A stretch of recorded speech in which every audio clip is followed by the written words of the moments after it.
Hey, what's up, YouTubers? I got a PlayStation 4 that I was working on last week. It was a little, let's say it was a little dirty. The actual game console is filled with a lot of dust and stuff like that, so probably overheated. So I did a reflow on it.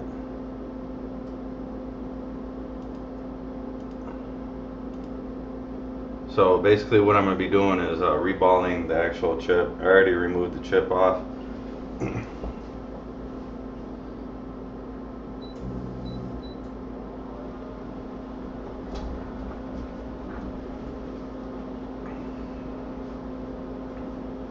Usually with the PlayStation 4s, there's a lot of, sometimes the balls are actually disconnected from the pads, from the chip.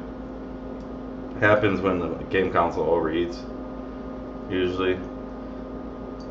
Sometimes you'll be known for like the sensors or whatever, it'll actually kick the fans up really high too. That's one of the other symptoms right there. So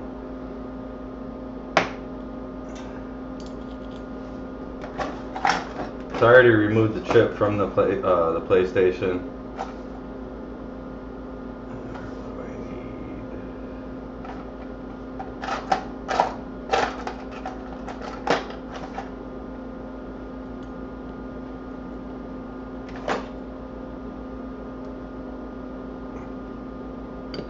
So we're going to take a look at the actual board itself. I don't know where I put the stencil at, so I'm probably going to have to go through my stencils.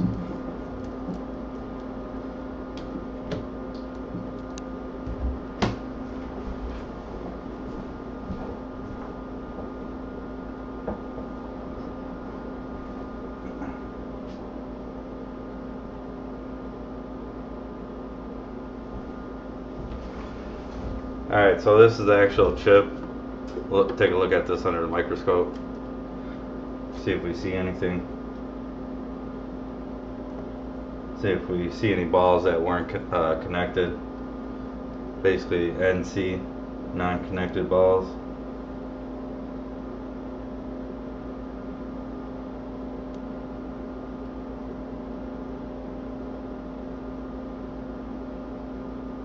Oh, I see one. I see two possibly. Looks like. And it's usually the ones at the end of the ball. Right there. If we could zoom in on that. You can see that pad is like corroded. So last time when I reflowed this, I did this I believe on live stream. I thought it would be like 3 balls that didn't look like the corners were connected that good when I was reflowing it. You guys couldn't see that on video, but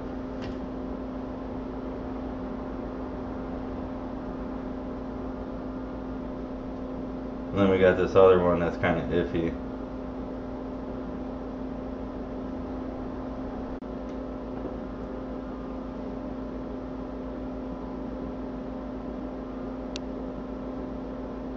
So I don't know what happened there, disconnected or what, but you can see, so those were most likely connected, but these dull ones over here,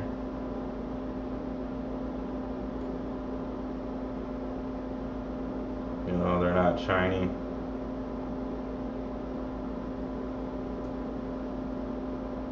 This one's dull right here, you can see.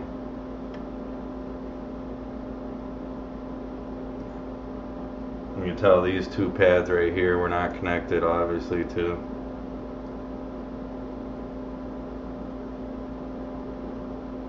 Wow, a lot of balls not connected. This one for sure, this one for sure. This one for sure. And all these other ones right here. These were all like, you could tell they're flat. So they weren't connected to the board. I don't know if I can get this under video.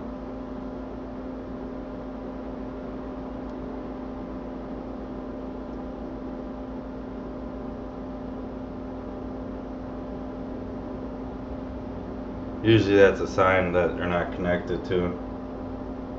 You can see on this one it's really flat. Let's see.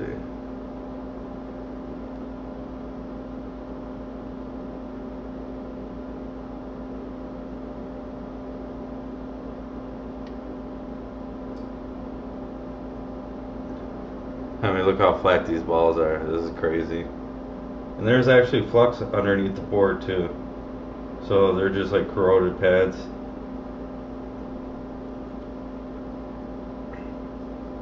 So like probably maybe think of 1, 2, 3, 4, 5, 6, 7, 8, 9, 10, 11, 12, 13, 14, 15, 16, 17, 18, 19, 20,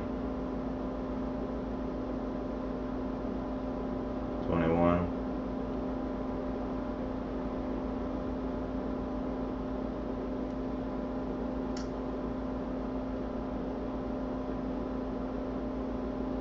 So yeah, let's put this in the vise.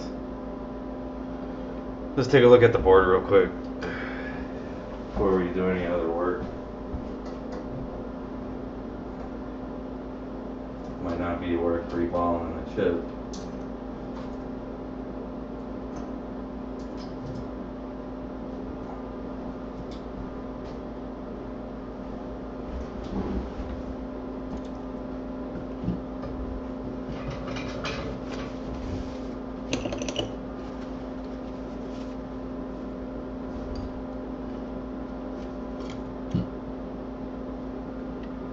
Here goes the board. And you're going to see how flat these are. I don't know if I could get this under the microscope. If I could turn the lighting down, you can see how flat the balls are.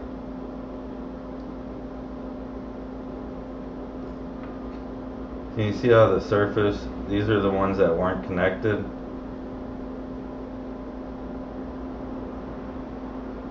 So that one, see how it's flat? It's flat here. You almost have a pulled pad here on the side here.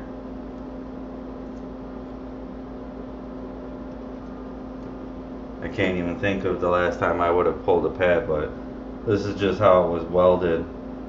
There's actually two of them, but they're not pulled. They're just sitting up a little bit. Should be okay, but they weren't attached. So that one wasn't attached, that one wasn't attached, no solder. And I mean, look at this pad, it looks clean as a whistle. I mean, at least I'm not seeing some wires in the actual pads. I've seen that in the past. But I mean, you can tell these shiny ones, those ain't connected. That's not connected.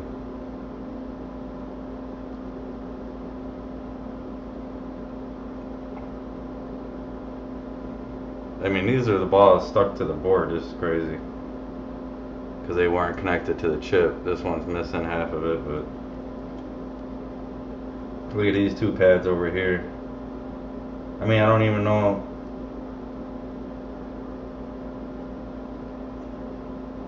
There's not even no shininess to them.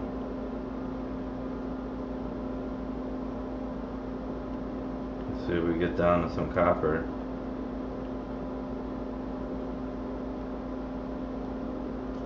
Wow.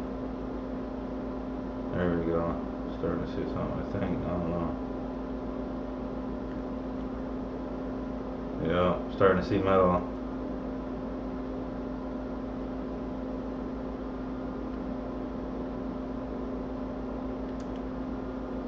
Wow.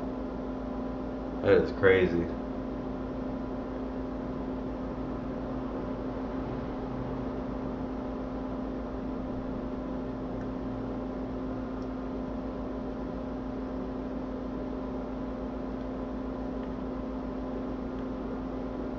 See, that's what it's supposed to look like.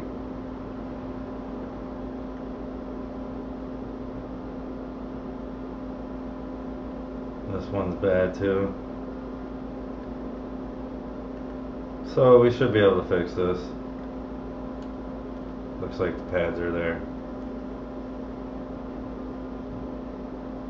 But I mean, look at all those pads not connected. And that was a clean lift off the chip. As you can see, all the other side, it's like all even. It's not like it was a dirty lift. But yeah, let's get this all cleaned up. With the pads. But there are some pads that are kind of low. Like these two. Yeah, I can get them scraped.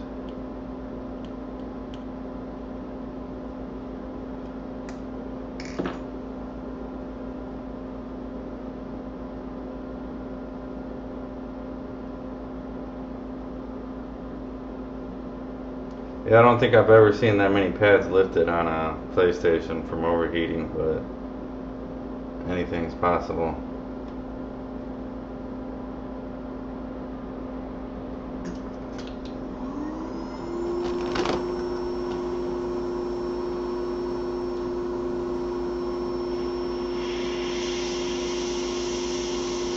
I'm just flattening this pad down here.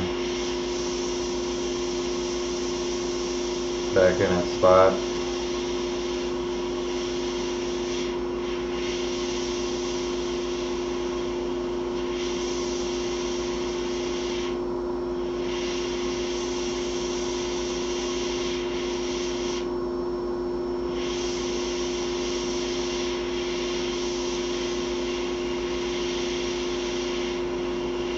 There's some nasty crud coming out of there.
Yeah, and just so you know, this is a data recovery, so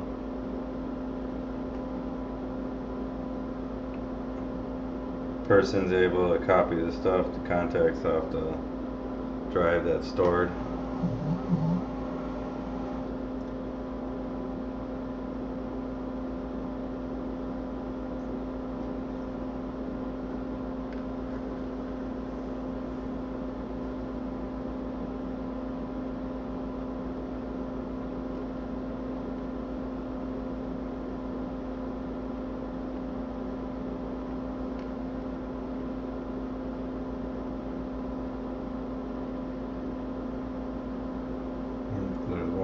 couple pads I haven't took solder. There we go. There's those nasty ones in the corner.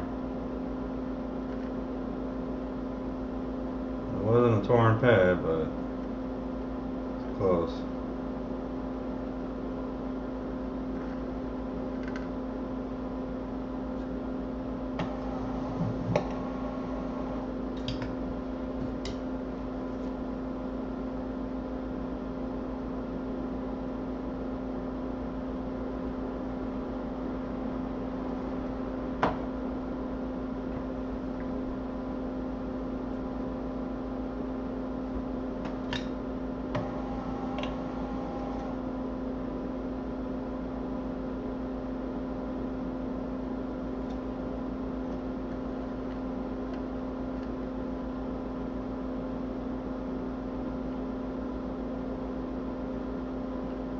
So I'm just basically working all the, leaded solder that used to be lead free.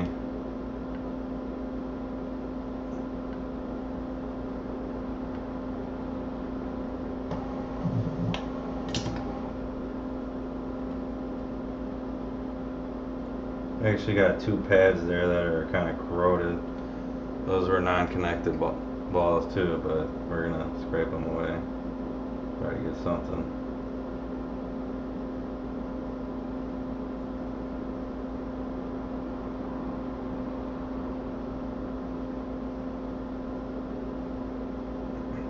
Yeah, I'm gonna call this the PlayStation from hell.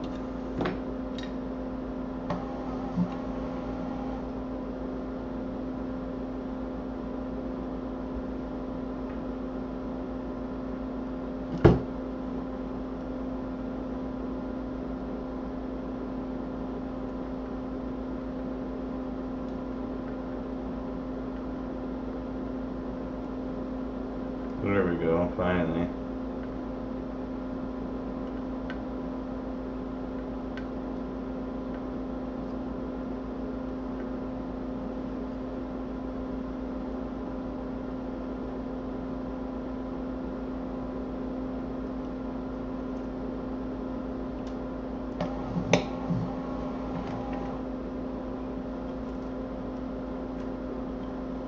This thing always gets tangled for some reason.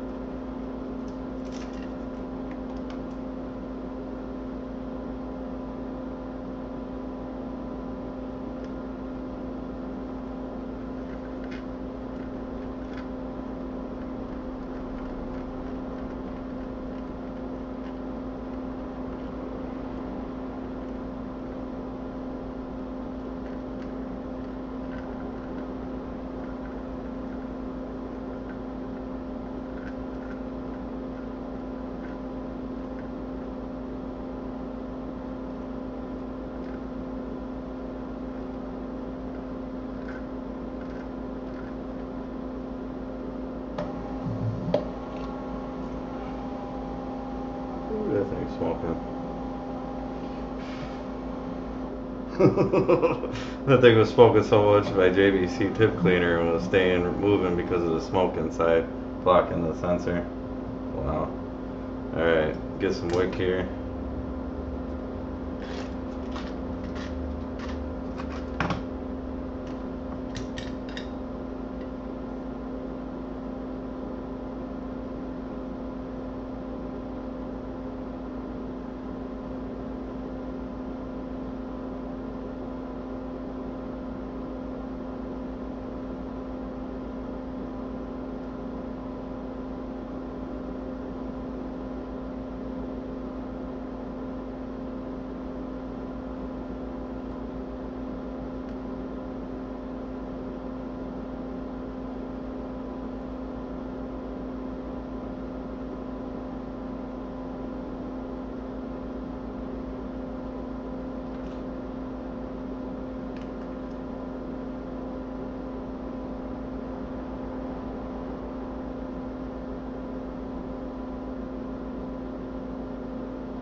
Kind of want to go back over here by this area a little bit, but I want to stay away from those two pads.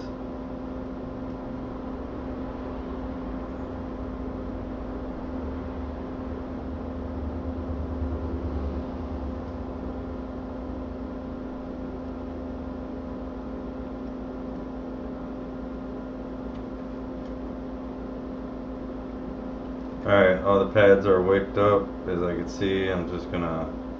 Oh, there's a couple over here in this corner.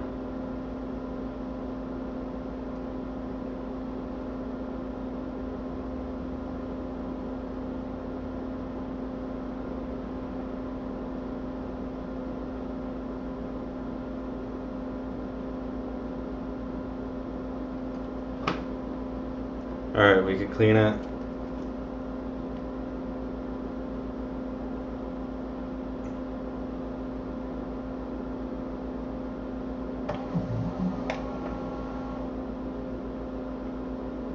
Hard to clean this tip. That's the thing that sucks about this tip.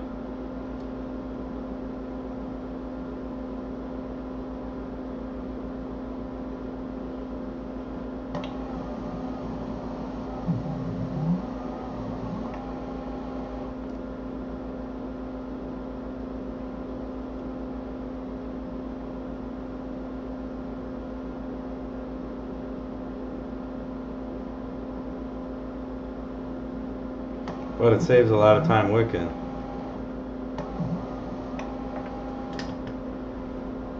That thing gets really, really hot.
It was probably, you know, when it overheated, those balls got like liquefied.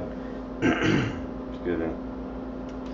And they actually, you know, lifted from the pads because of the dust and just how old it just kept overheating,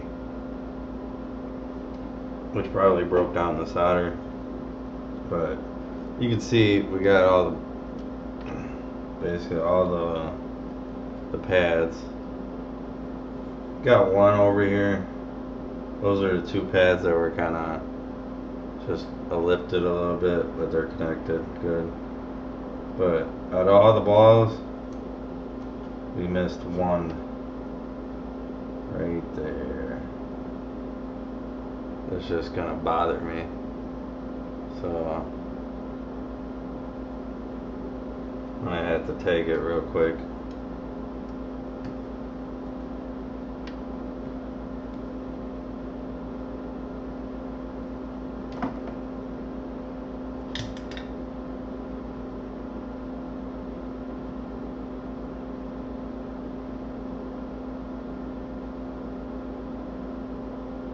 There we go.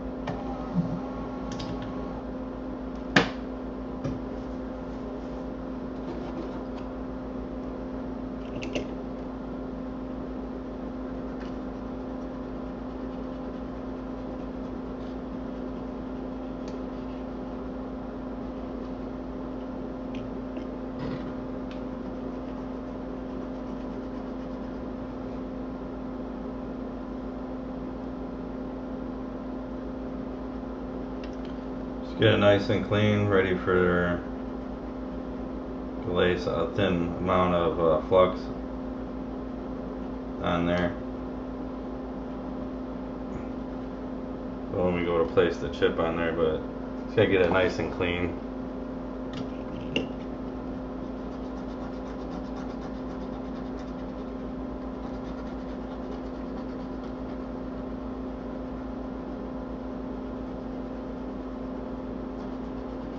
So the Q-tip is not dirty. That's what usually when I stop cleaning. I like to get the round edges where I tape to. Just gives you less cleaning later.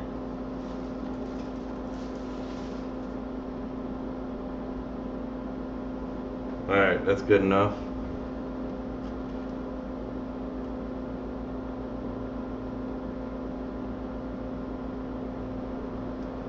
So there's no solder left on any of the pads. They're all clean. Ready to reball the chip now.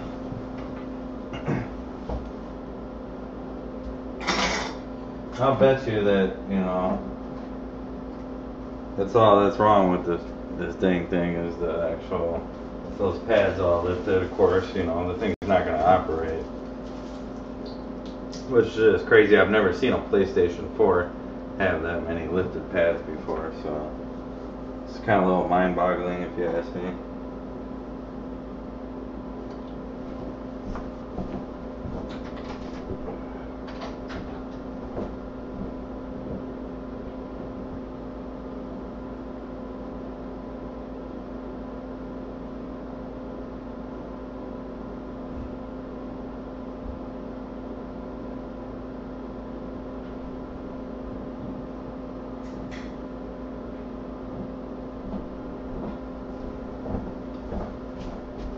Shut this machine off. Stop cooling.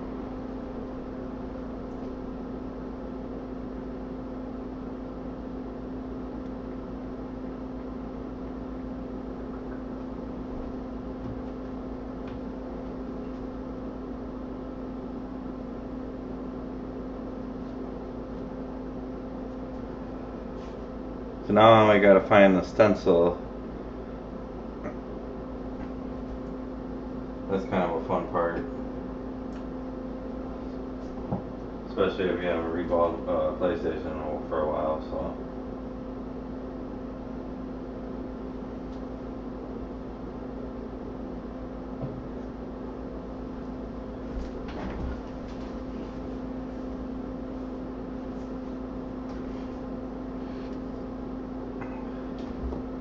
So we'll have a chip. Take a look at the chip one more time. Remember, I counted like 22 balls that weren't connected.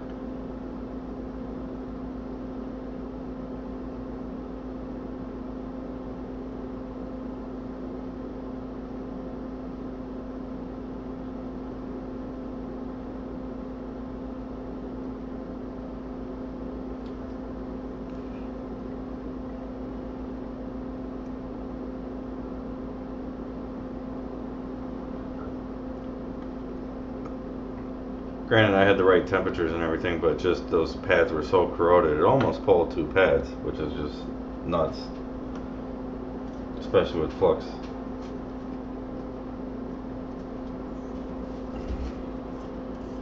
So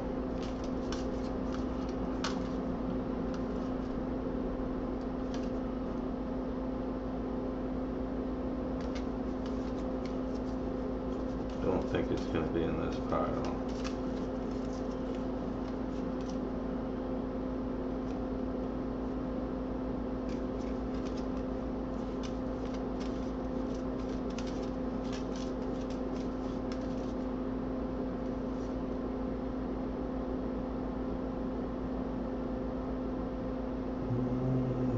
No, that's not it.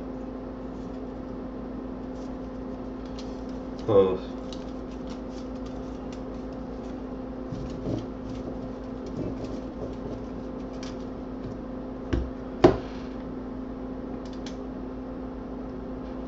Right in this pile.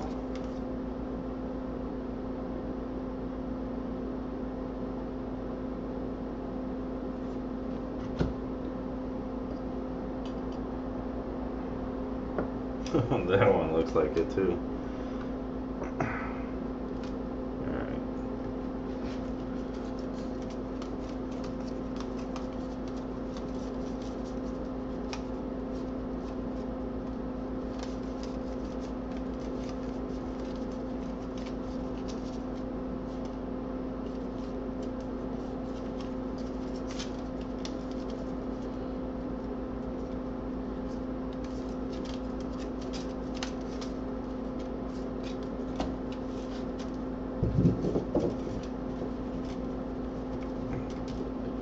Three difference.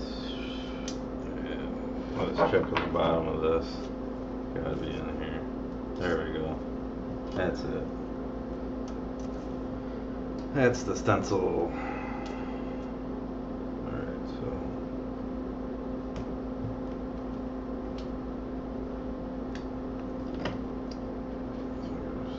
so heavy. You get a whole stack like this.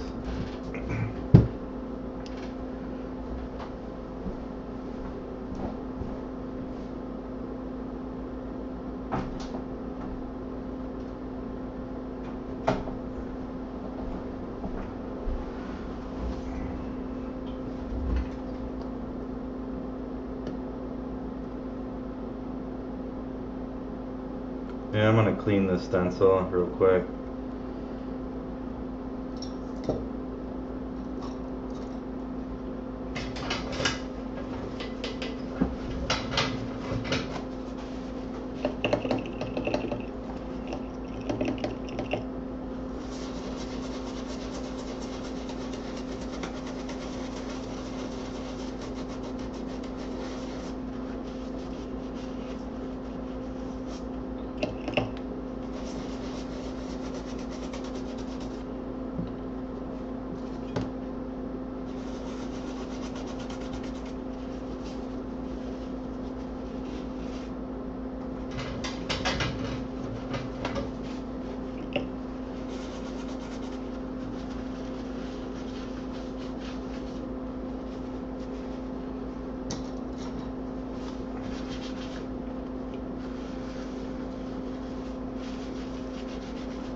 Yeah, you gotta watch it too when you got these other stencils here.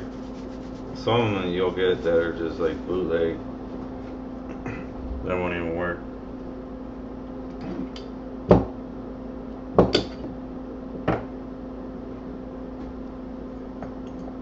Oh, we don't need this part.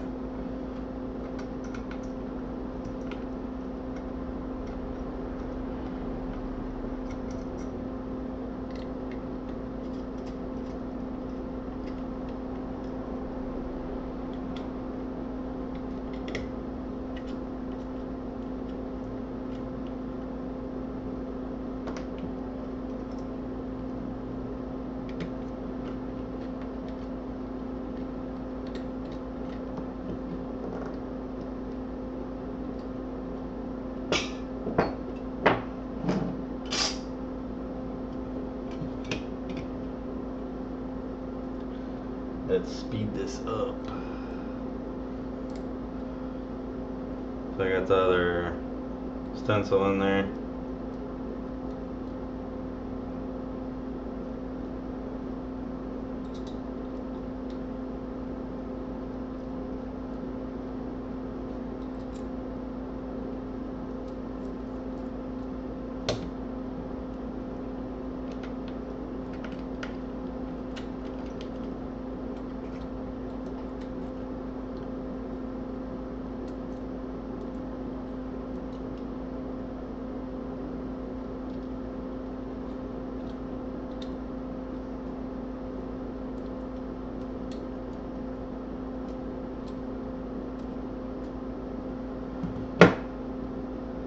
Alright, so we got that in there. We can move it around freely, so we can adjust it.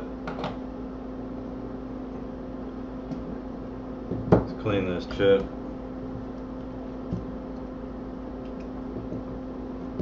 With the good old trusty dirty holder, whatever you want to call it.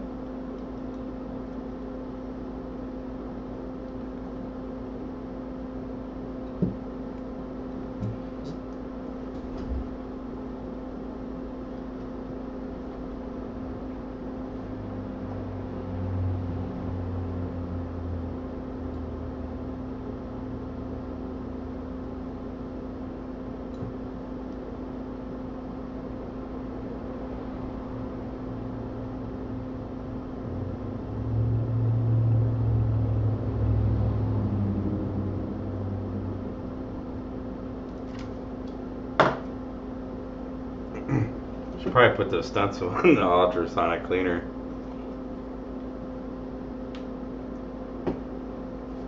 Or BGA chip holder, whatever you want to call it. Stencil thing. Put it in there so it could actually get cleaned. This thing is nasty.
Well, I'm surprised those one pads already took solder.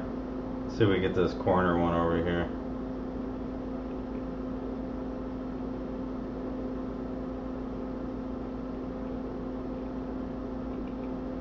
There we go.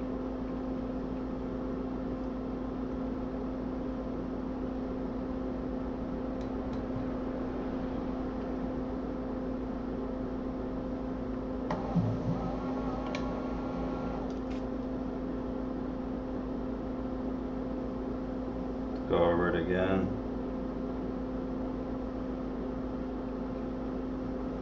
Add some more flux.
Alright. This thing, man, smokes. Alright, we can wake it up now.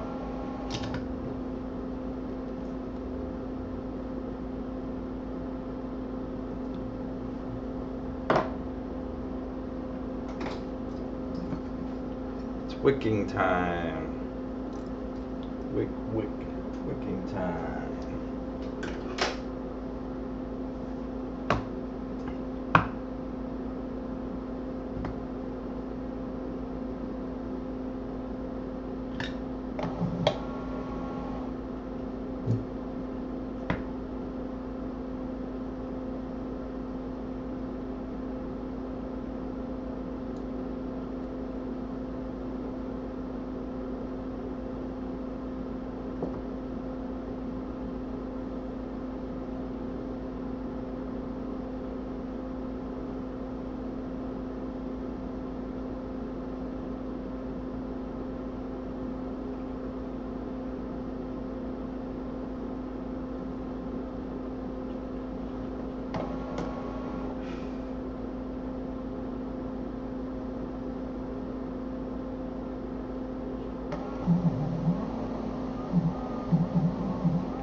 Alright, that's all wicked up. Just gotta clean the chip now. Lay some balls down on it. Get good to go. Put it under the rework station. Yeah, with like this many balls, there's no way you sit there and use a hot air station or, you know, like your JVC or whatever. You don't want to use that, or your quick, because you're using uncontrolled temperatures on the chip for one.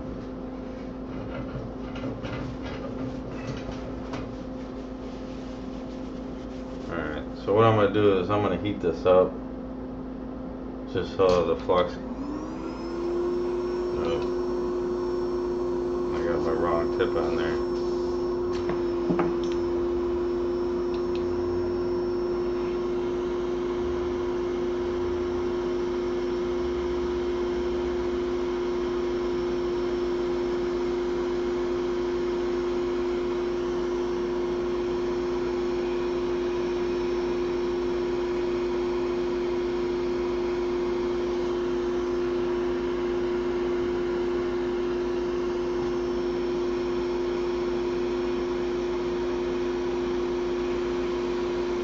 So I get the flux under like a liquid state, so it's just easier to clean. Saves yourself a lot of hassle.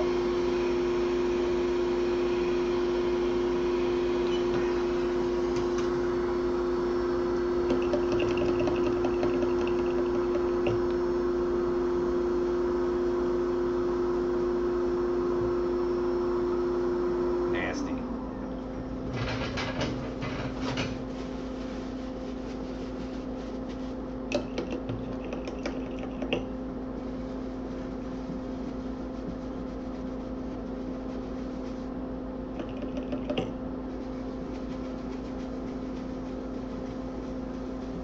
You know what's nice about when you're doing reballing, it's good not to use Q-tips, really.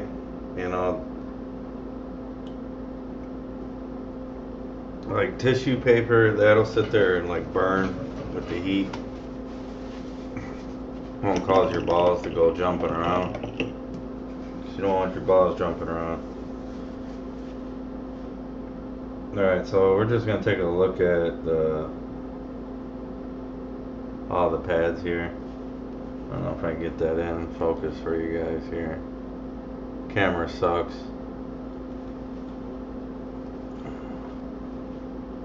Yeah.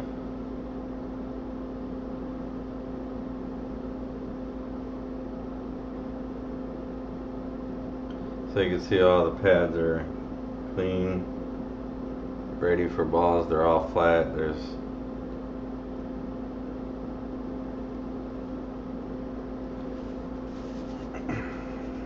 yeah. So I mean the big tip for the JVC here. I don't know what cartridge this is, but I mean this thing you could sit there and actually, you know, wick up the whole thing, no problem. You know, it gets hot really fast too. Contains a lot of heat, so you don't want to use it for long periods of time because it probably could overshoot temperature. So, but yeah, just going instead of going like this with the tip or whatever.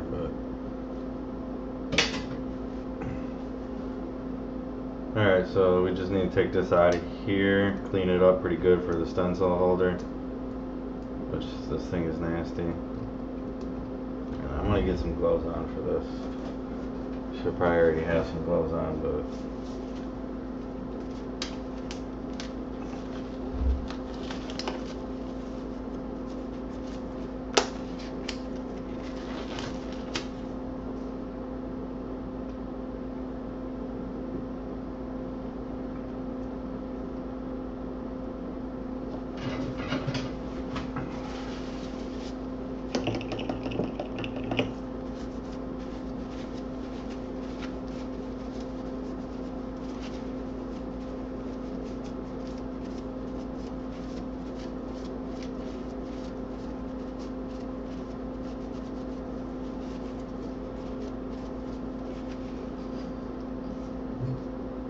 so we got the chip ready for ReBall.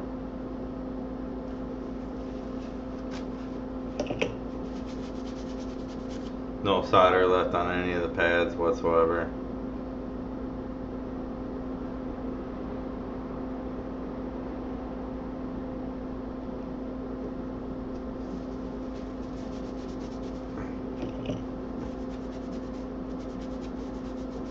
What's crazy, after all this is going to be a fully working game console.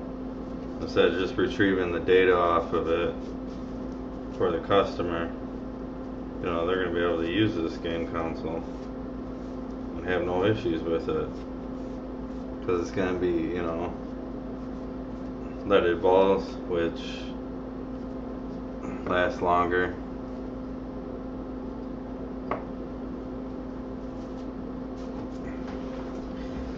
Now, the fun, tricky part. Look at that. A little knob just came off of that thing.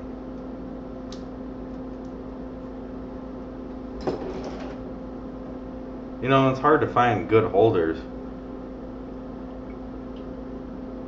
I think that's about the goodest holder. This one sucks. You don't want to be trying to mess around with this one. So we're going to place the chip in here.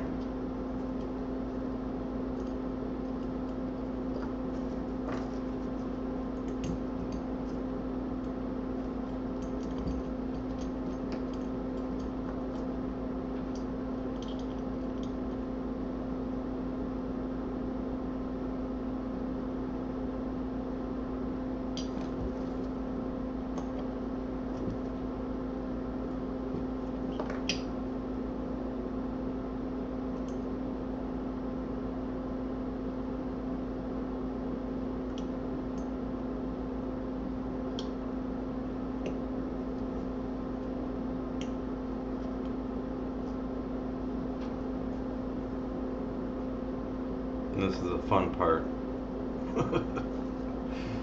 Not. Come on, just go in there. You're just in there.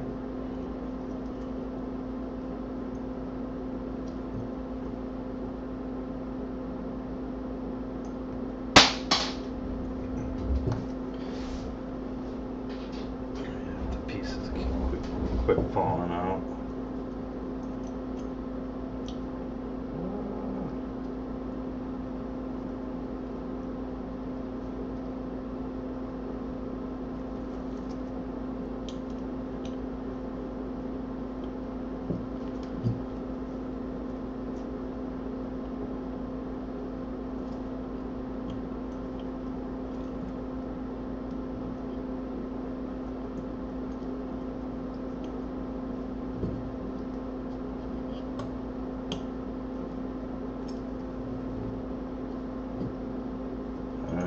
Pretty in there. Move this one probably a little bit.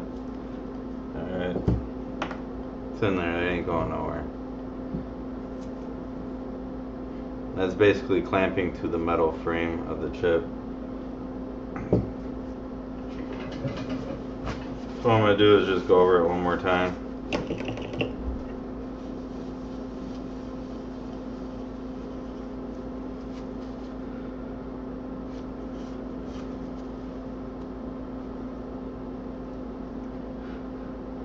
Alright, it's good to go.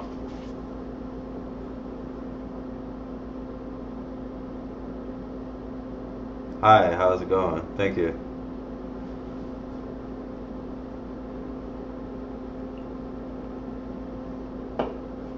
Thanks for tuning in.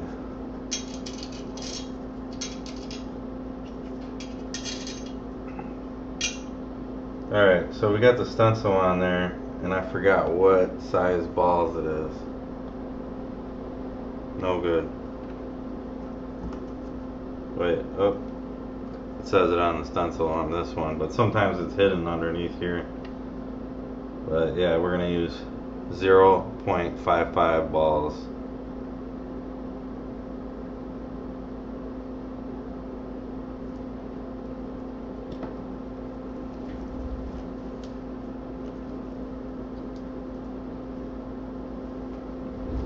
Okay, now, so we'll grab some 5.5s here. We got some 5.5s.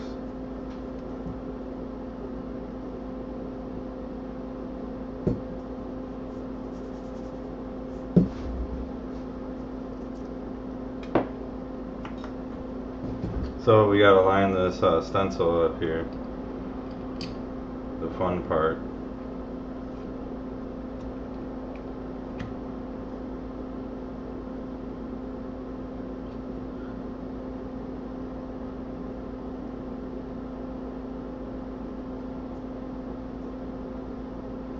But you're gonna have to go by the design of the chip.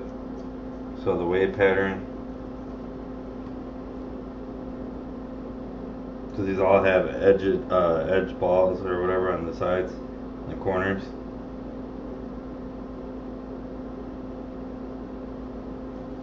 So basically, it's gonna go this way.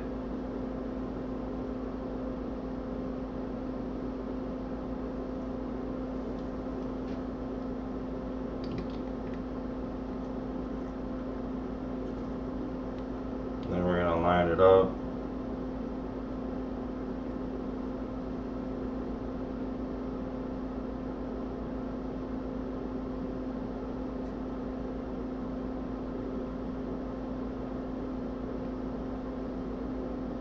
There we go. So we got it lined up a little bit. We're gonna go take the stencil, we're gonna go inwards to the corner and hold the stencil at force that way and adjust it. So that way you know it's lined up at all times when you put force on that corner. Because there's a little bit of play in the stencil when you seat it down.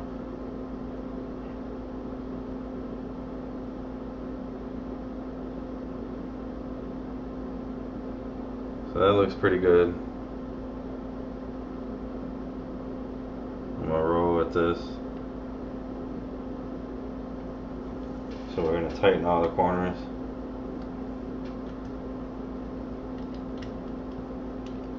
We're gonna double check it, and then we gotta check the height. Where do I come from? Racine, or Wisconsin, basically Wisconsin, USA.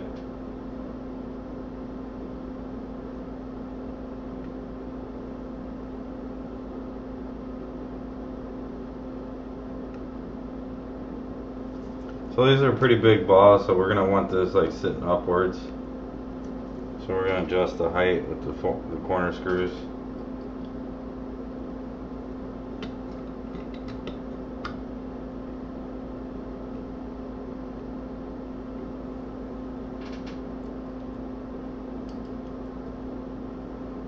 Turn the air on.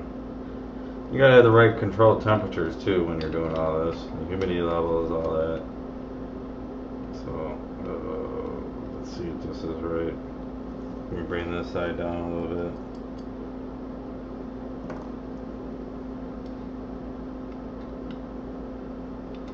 My name's Quentin. That's why it's called Q's Tech Service. Comes after Q. People call me Q all the time, so Quentin.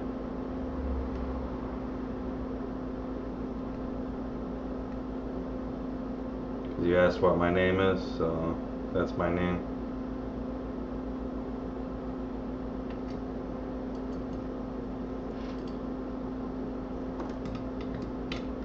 Where are you from?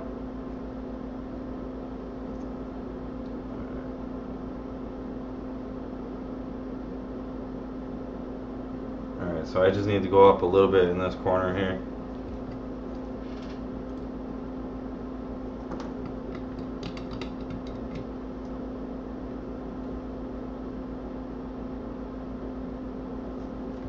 Still, just a little bit more.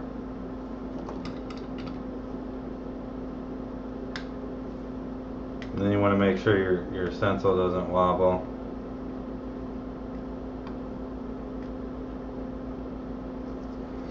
And they can just be brought up just a little bit to prevent that wobble. There we go, we got no wobble. So in theory we should be good right now.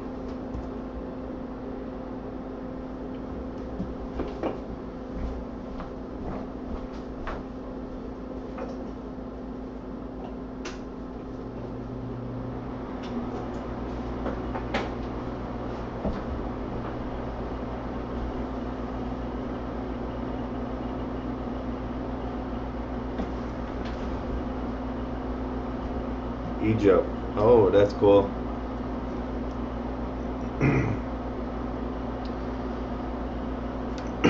So you have pyramids around there? Alright, so we take that off. What I'm going to use is, if I can find it, I'm going to use some liquid flux on this. Why I'm going to use the liquid flux versus the Amtac non-tacky flux is because it makes the balls stick a little easier. They don't move out of spot.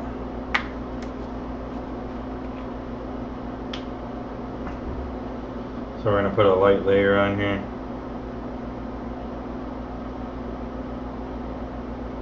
This stuff dries quick, so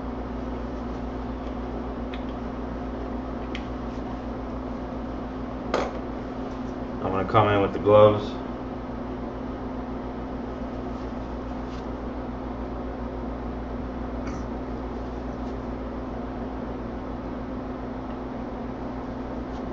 Just wipe off the excess layer. You can't have any outstanding flux laying around. See, it's already drying, it's hardened.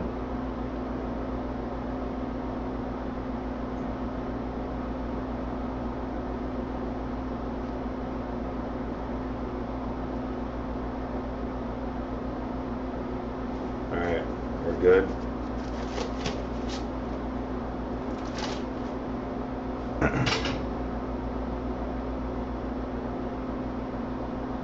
Looking for a job like me? Is that what you're saying?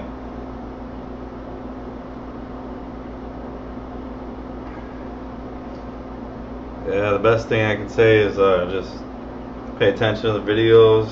You know, YouTube, there's a lot of videos on there, and you know, most of this I had to teach myself how to do all this stuff. There wasn't YouTube around really that much when I first started doing this, especially when I was a kid. So you can learn a lot off these videos and just buy, like, now they got cheap tools that you can buy that are just amazing. Like especially like the quick hot air station.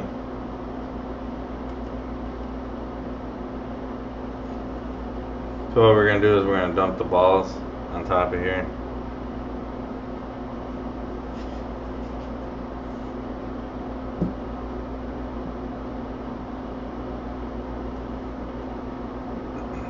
Alright. Now I'm gonna grab this. Any type of metals that they have in here, it's a good idea just to demagnetize the tip.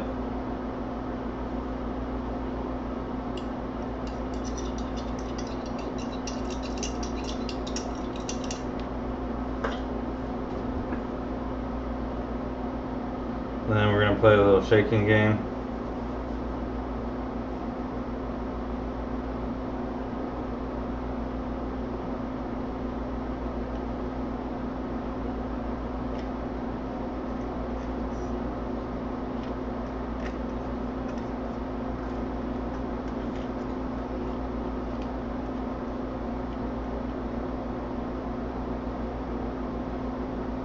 Alright, so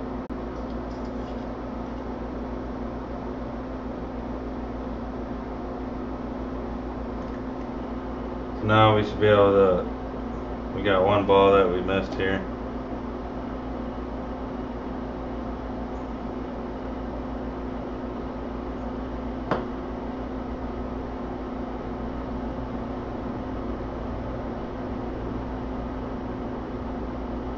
There we go, that's in there.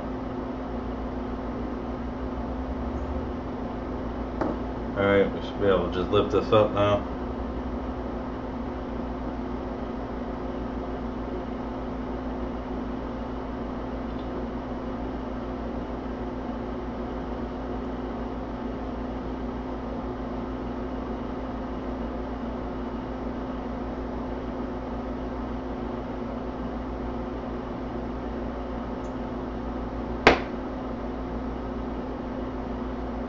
Now we just need to put a couple balls here in place.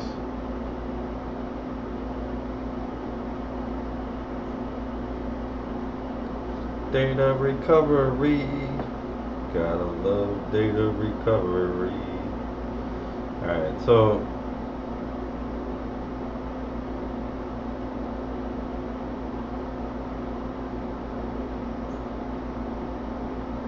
this ball doesn't want to behave.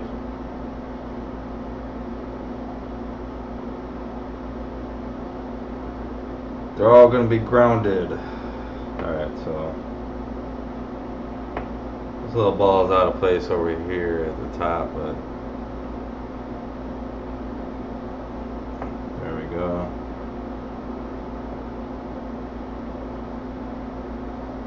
Alright, so we can check all the balls out. Just make sure and see they're all in place.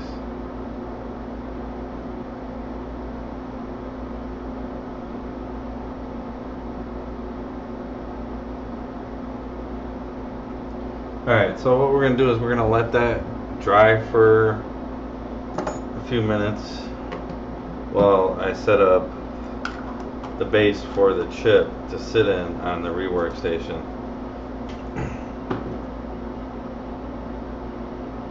And we got one ball out of here that moved. Not good.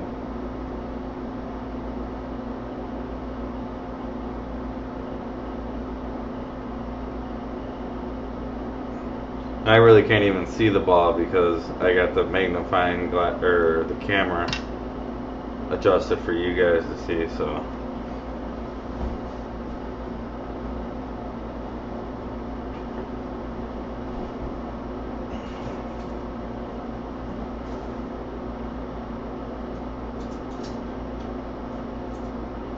what I'm doing is put basically a bracket holder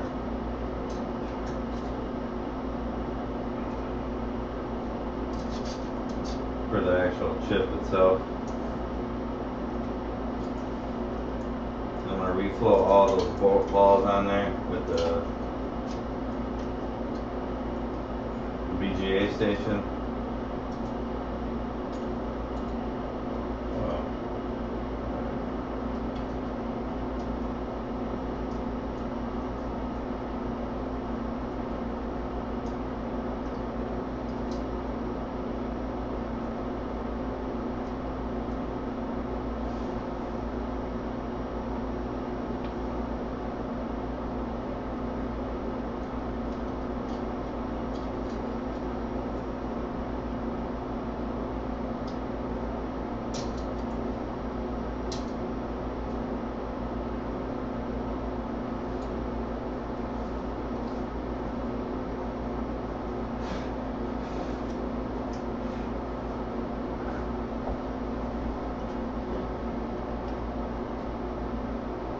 Yes, I have a Facebook page.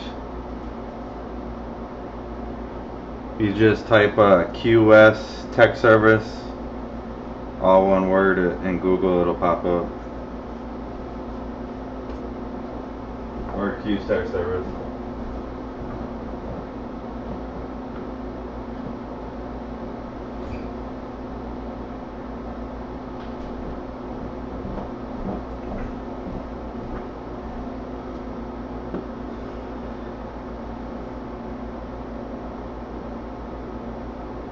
My song is lovely. Which song is that? That's funny. So, okay, I got the machine ready for the chip.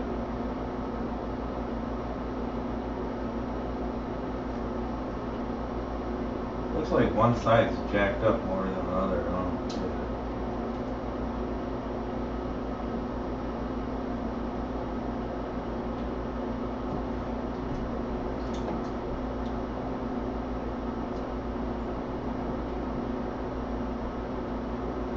Alright, I got that adjusted. So what I'm going to do is I'm going to throw this on the rework station.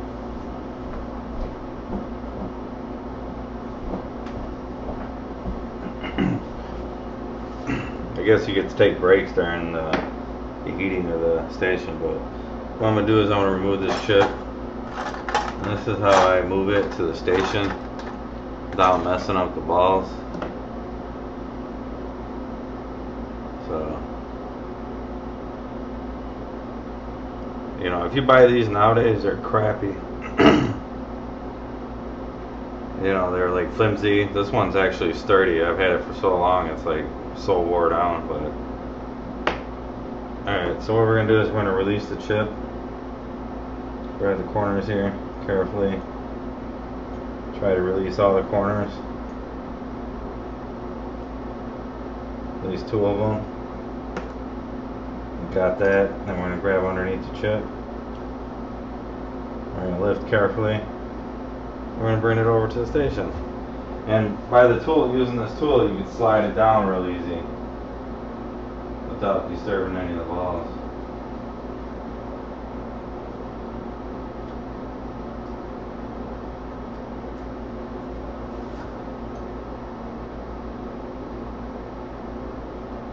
And we have one little ball move out of the place, and that's it.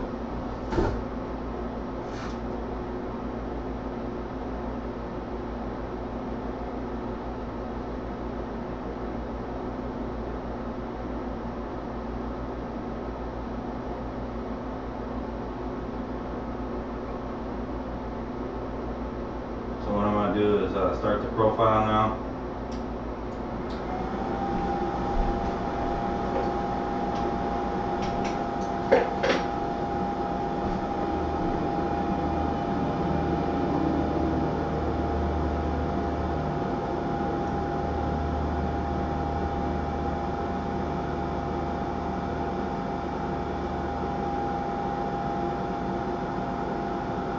Alright, now we're just going to let that heat up, do its thing.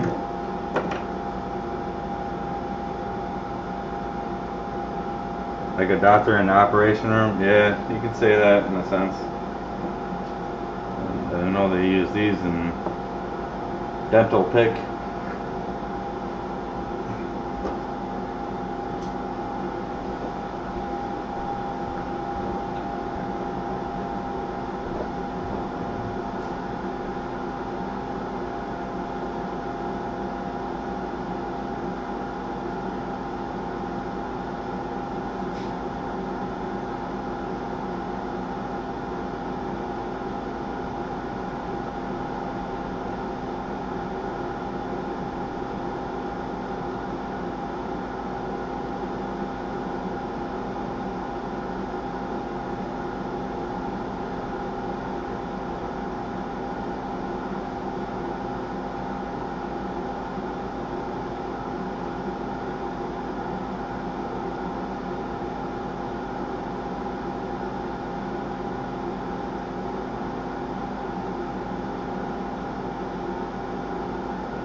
Yeah, I possibly might have 2 balls that might join, but we'll have to see when it gets in liquefied state. It's almost in liquefied state.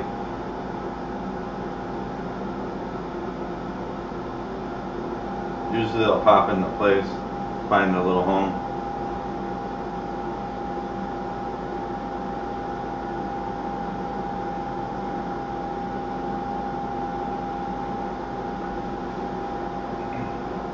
So we got the board ready. All we have to do is basically put the flux down on the board. A little thin layer.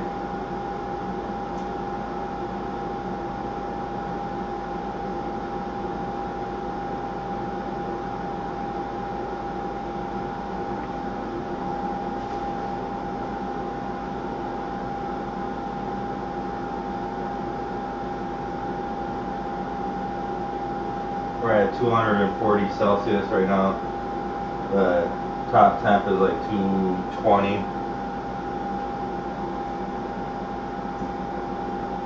Alright, and they all liquefied now.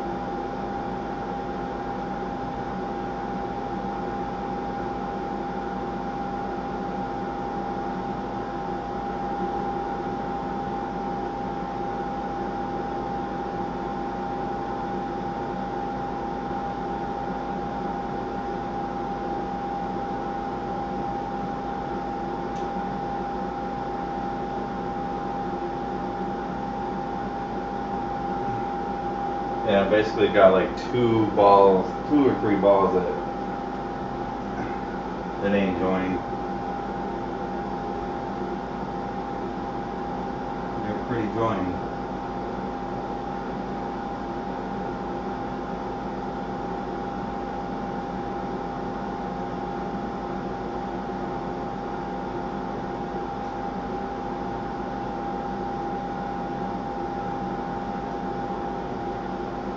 If I could drop a little flux on them, it might help.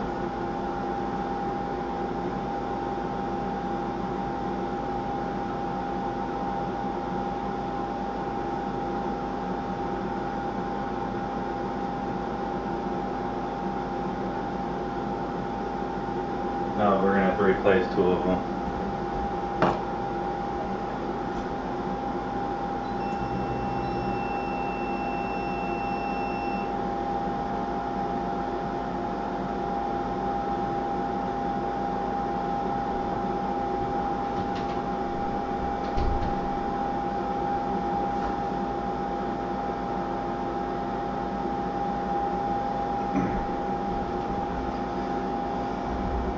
So what we're going to do is we're going to cut a little piece of the wick, kind of like an angle.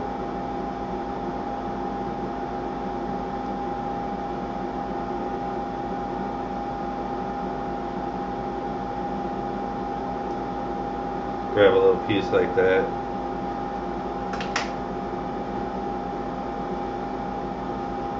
And we're going to erase those balls.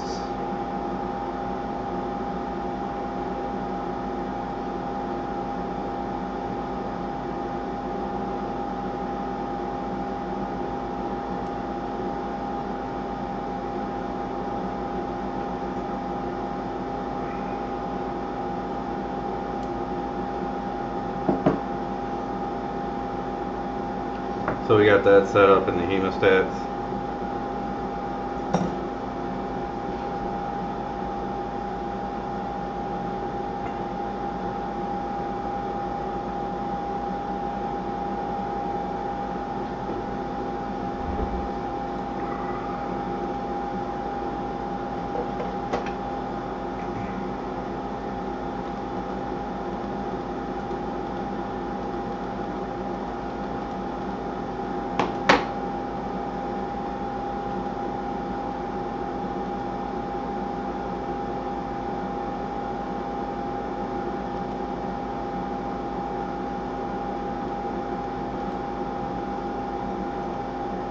Here you go.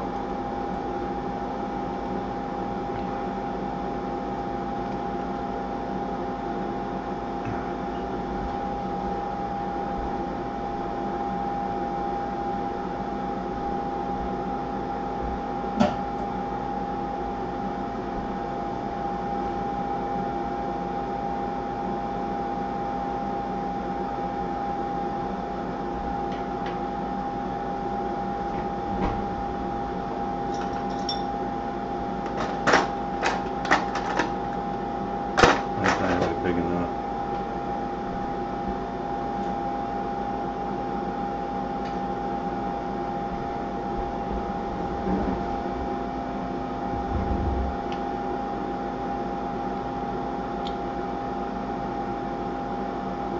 So we had those two balls joined together, and those two.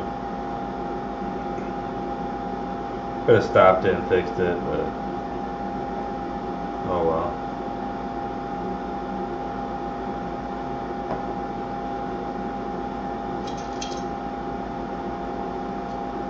Yep, no problem.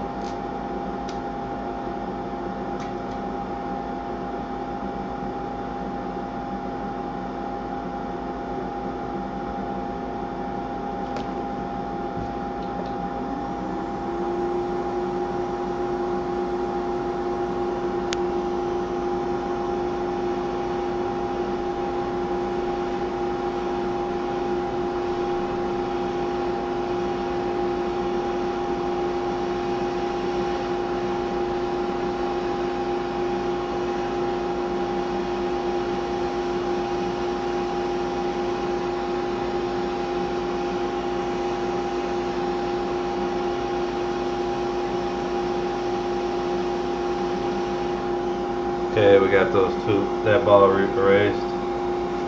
Ooh, that chip is hot. Yeah, don't touch it.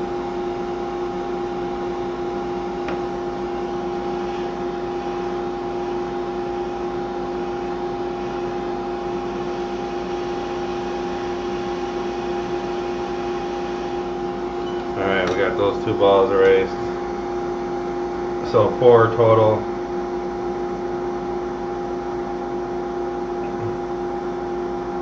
I'm gonna see if I can try to flow them in place. Normally don't like doing that.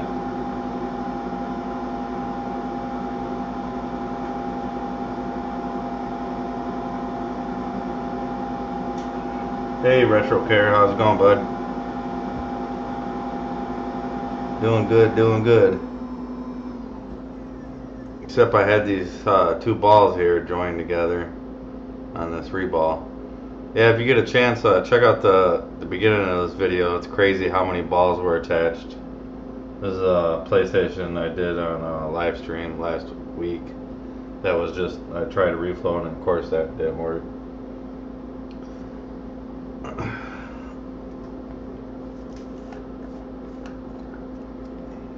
Yeah, no, there was a total of, what, 4 balls on this chip.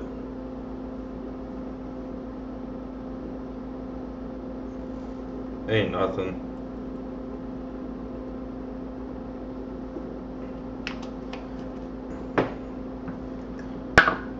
Alright, I'm gonna add some flux to my tip here so I can grab one of the balls. No problems.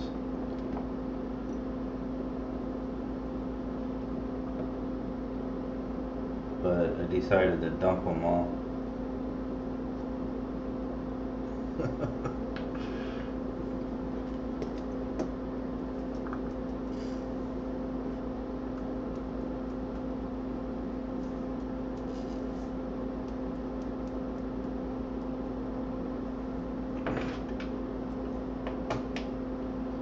So I'm gonna grab a couple balls out of here.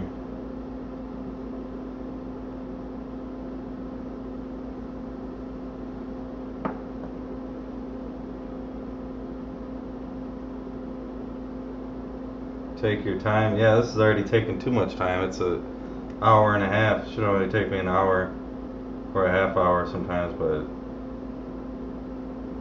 YouTube videos always take longer for some reason. I don't know why.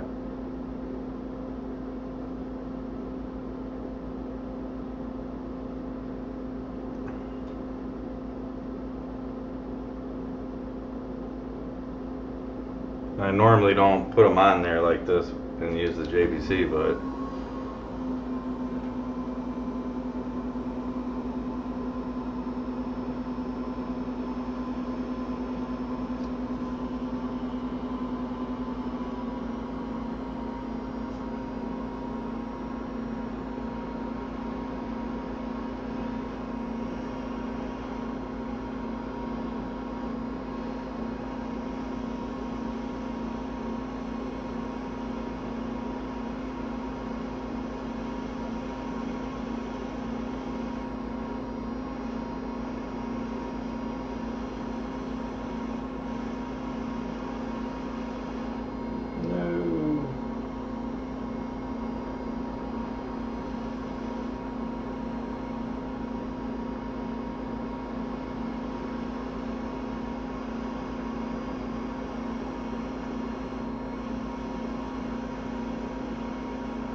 yeah, it is risky with the airflow.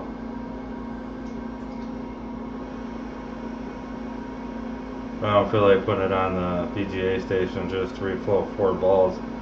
It's kind of pointless, especially putting the chip under the stress, you know.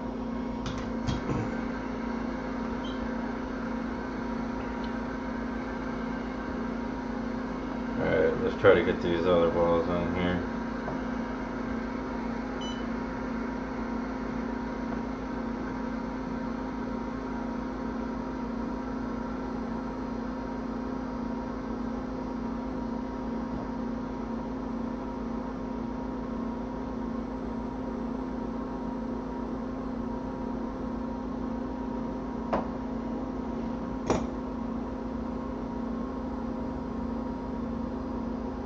Yeah, thanks.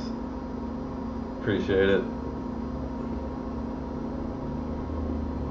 When you get the flux like this, they want to join, so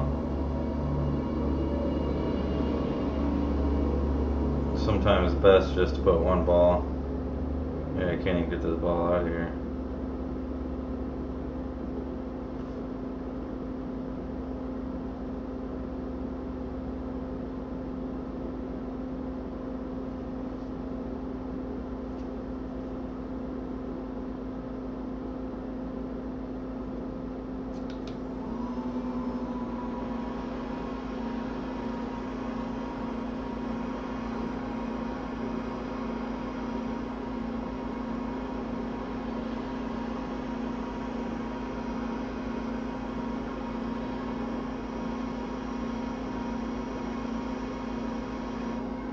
Alright, that one popped in place.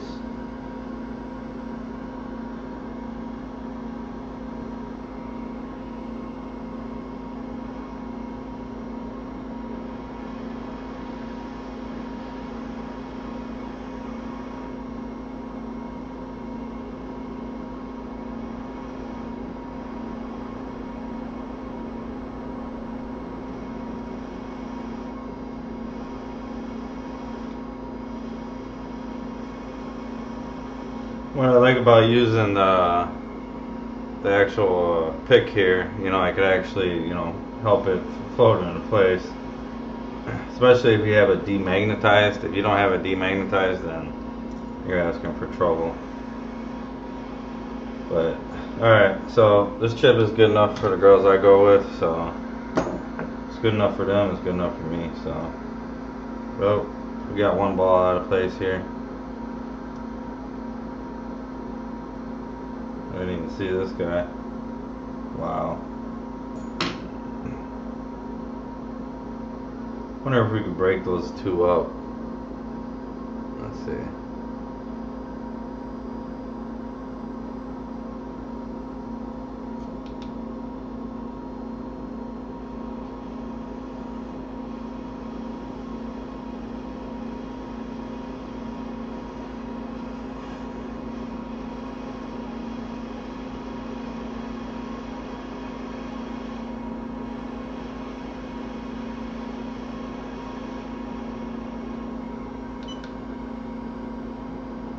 Looks pretty good. I didn't get that under the camera probably. Yeah, I did.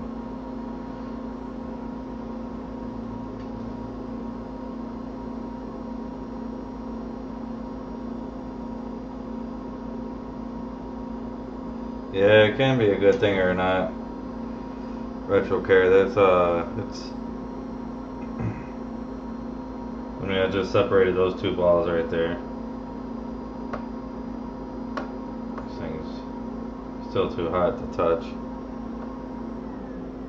Let's just go over it again. Make sure we ain't missing no other balls here. Because you know the balls, they got a mind of their own sometimes. Which is kind of crazy, if you ask me. They'll just go jumping, hopping, flying,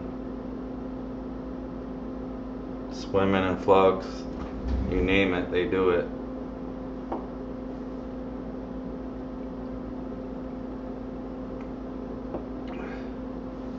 Alright, cool, thanks. Yeah, if you want to follow me, I got my tech service one, and then I got my personal one too. It's be like Quint.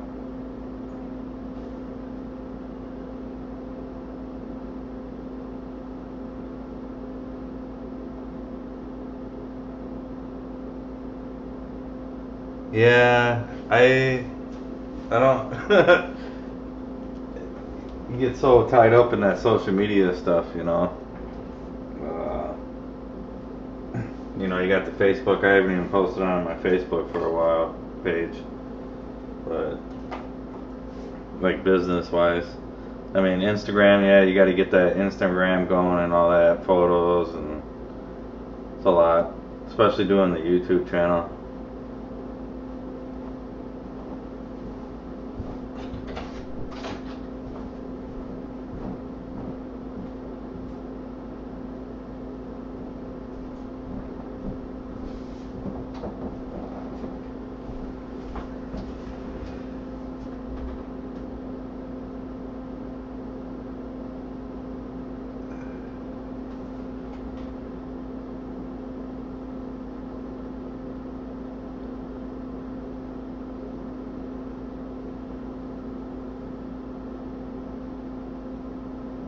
So here we go, looking underneath the chip here. Just gonna look for any balls here. Let's see if I can turn the little light on here.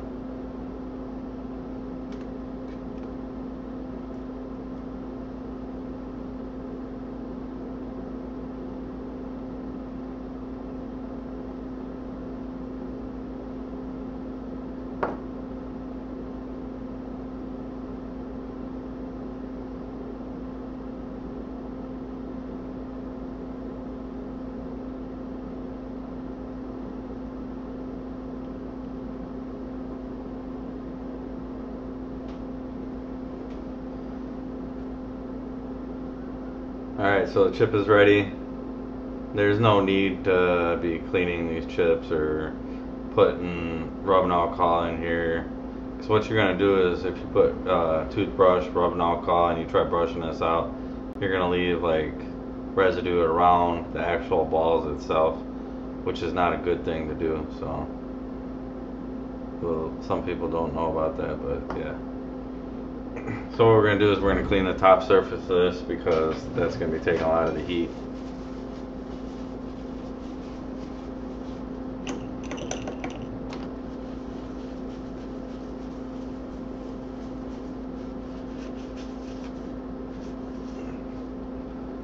What kind of this PGA? What do you mean? BGA or is it BGA or you're saying PGA? Alright, so that's ready to go on the board. Got the board over here. They're gonna have to put the board on the machine now. We got the pads all cleaned up. Remember what kind of nightmare that was.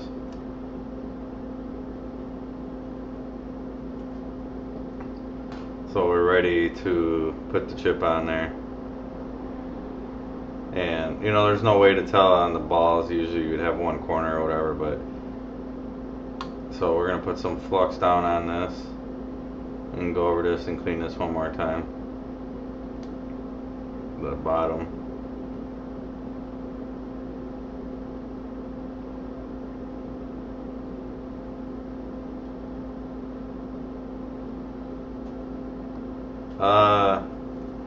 Be considered, I would believe, an APA or API, or I don't know what it is.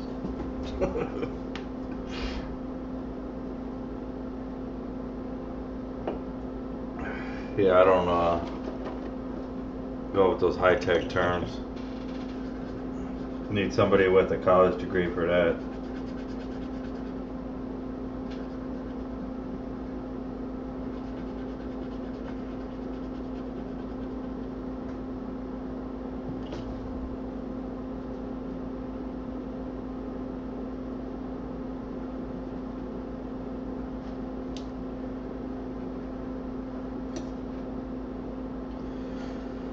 Alright, so I get my chip holder out of the VGA station.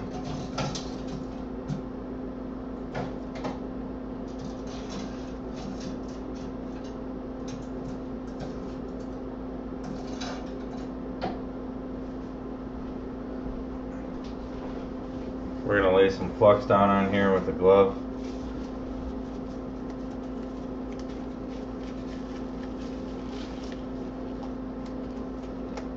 Silk screen.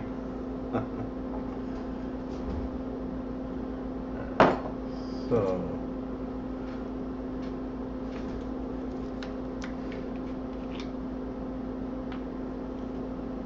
I'm going to lay some liquid flux here. Work this in the pockets.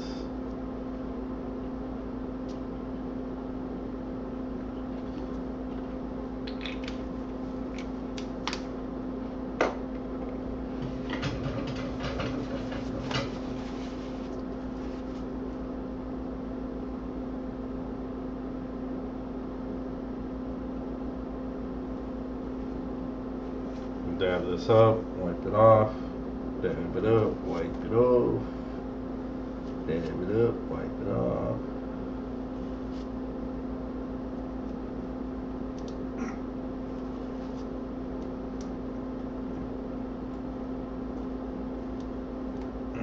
Alright, we got our flux down.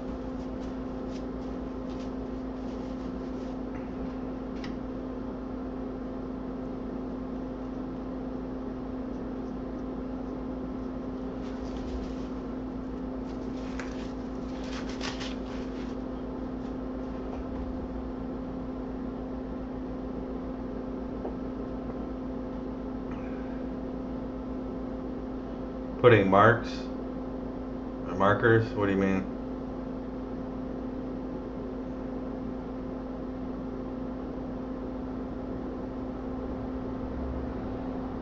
Align the chip? No, I just put it on the. I put this on the BGA station, and then you just line the patterns. But this one you can't really do it. You gotta do the pattern. So this one's gonna go this way.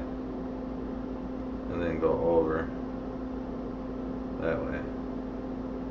So yeah, usually you have marks and stuff like that too. But as the PlayStation 4, we could look at all four corners here. We don't have no marks, except these couple I identified, which would be like resistors or something. Let me see if I can zoom in on there.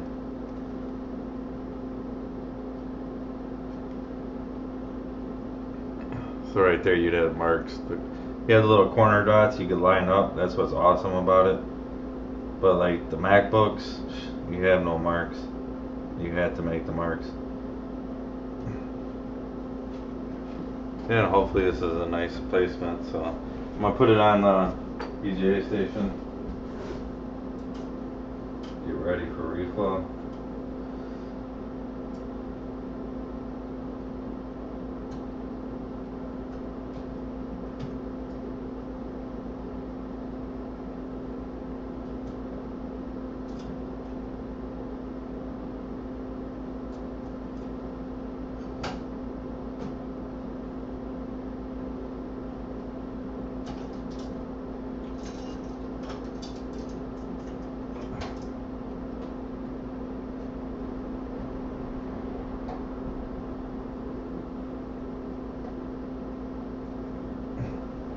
Alright, so I use those four corner marks just to line up the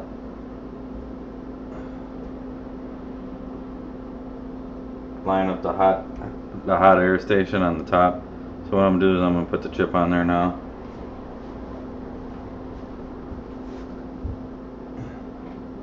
Always go with your first instinct with the chip, placing it down. Don't try to adjust it. If you think it's in the spot that it's supposed to be in, then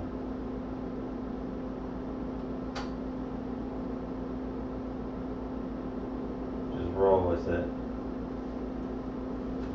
It's always good to have a flashlight with you, besides the rework station. You know, I'm not even going to adjust it. I just placed it down, matching the four corners.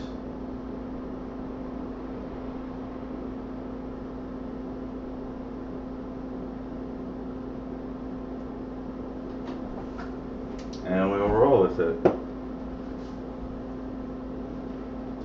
Picture me rolling.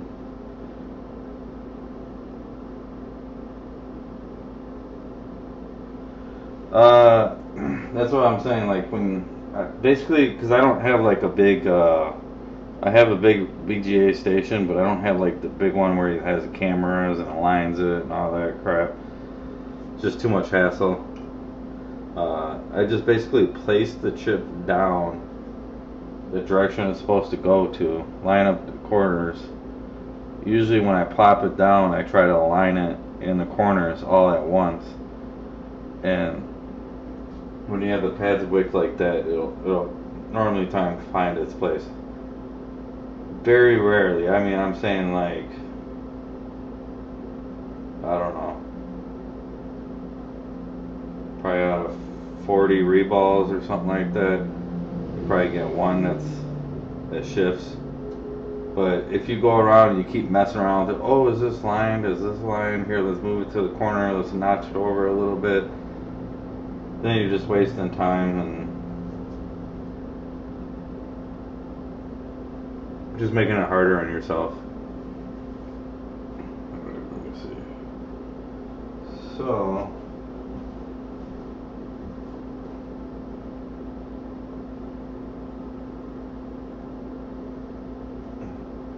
we got this all placed. I'm just gonna hit the start button because I'm just gonna roll with it. Put the temperature, sensor temperature. Put the top air on there.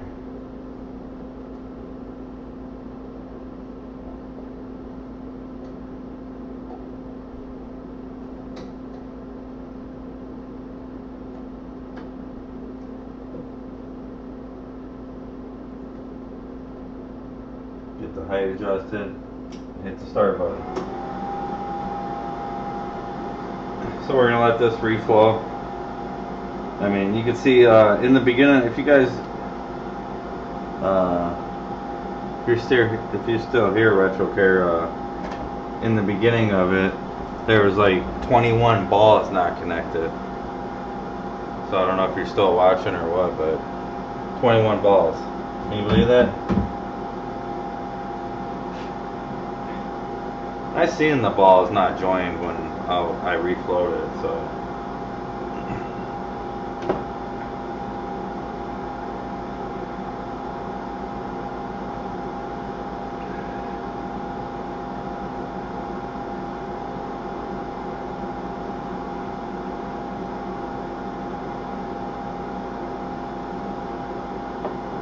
What kind of processes are you programming?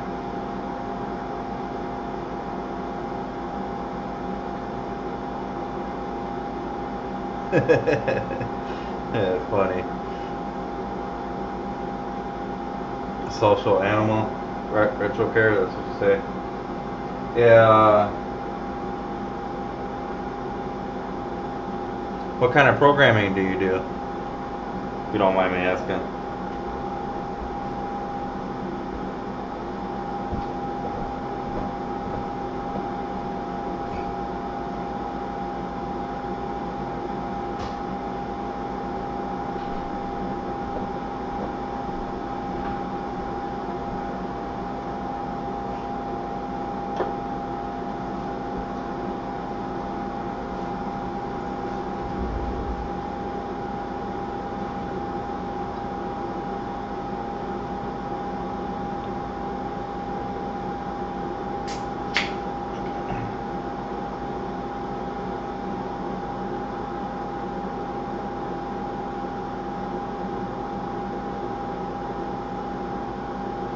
Yeah, I remember you as HDMI Habit or whatever it is. I remember that name.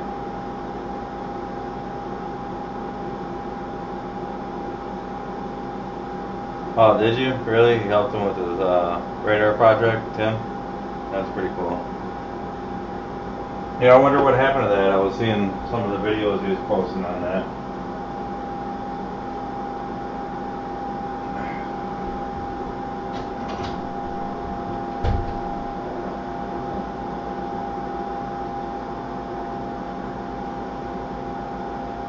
Yeah, it's like learning a whole different field, you know, when you're messing around probably with that radar stuff.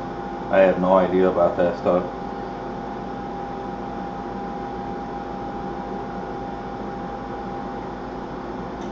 Yeah, when you get a storefront set up and stuff like that, you get a lot busier, a lot more overhead, a lot more bills too. And once you start off, you know, it's pretty good. As long as you keep up with phones and sales and service. It's hard. You're not going to have time to sit there and do no radar project probably, unless you find some time on the weekends to do it.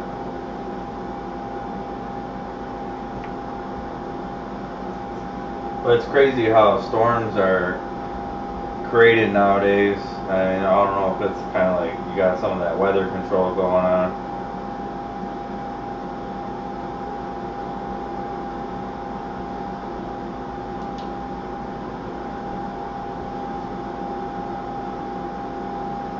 Alright, so the ball's placed herself.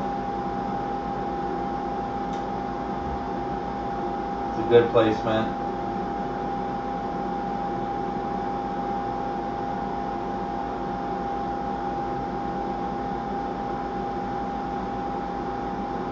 balls looked nice and shiny too. Like the balls were so dull, it was crazy.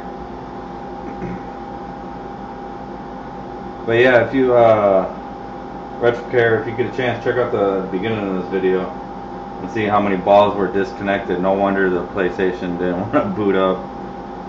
Normally I would see like 4, 5 at the most, but 21 is a little uncalled for.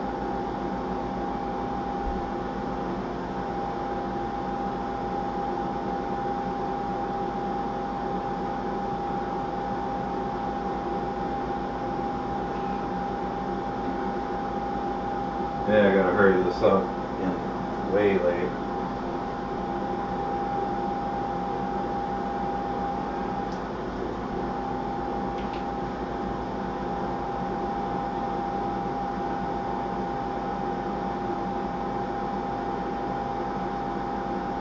Alright, just took full placement. We got about 30 seconds left.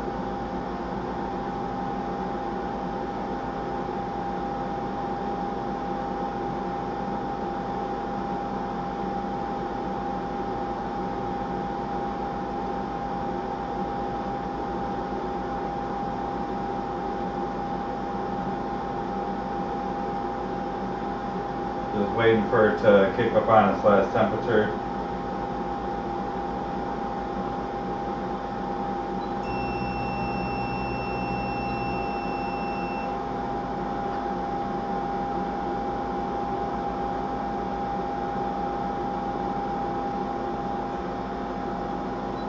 Alright, now we just need that to cool down.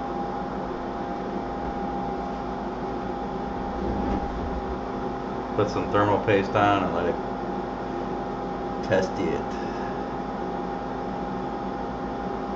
Yeah, people are trying to play God Control with things and shit.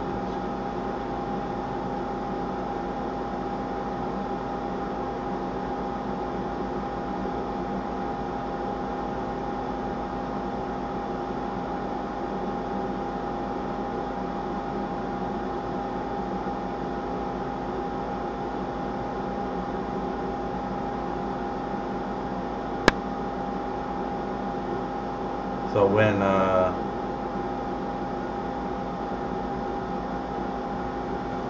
reflowing it, the video game consoles, the PlayStations, normally if they don't take to a reflow and the solder balls look very dull underneath, then it's gonna need a ReBall. That's how I knew this one. I took this one apart earlier. It was basically dirty. I mean, the most dirtiest game console. Almost stopped work on it, but it was data recovery for games, so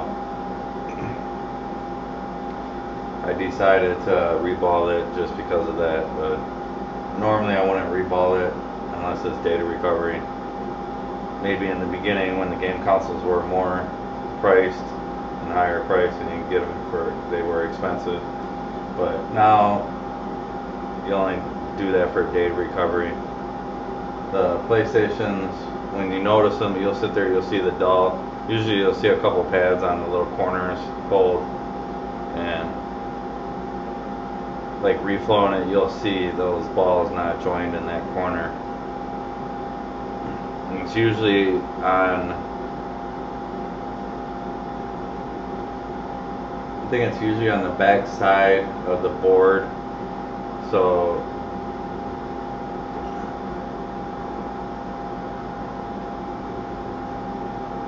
if the PlayStation was flipped around, it would probably be the back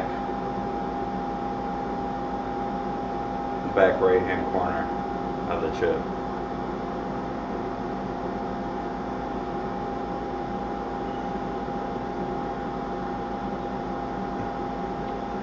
Yeah, well, they're already creating rain patterns and stuff like that with, if you check out, like, you got NASA's weather cloud maker, which is pretty cool, but scary.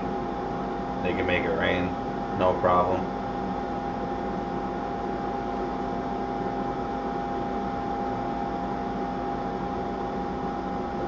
Man, it is hot up in here.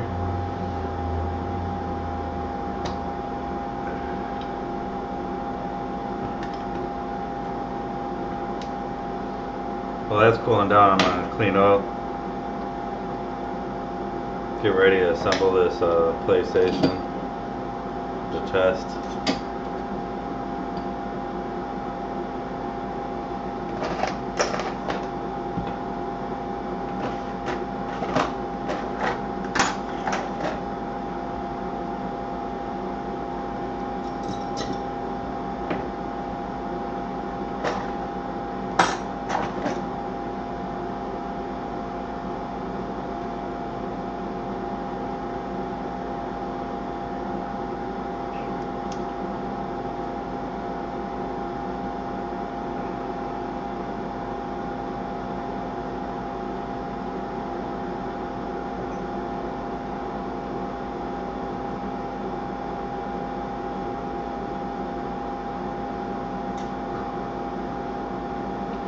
Yeah, it's got to be at least 100 degrees in here.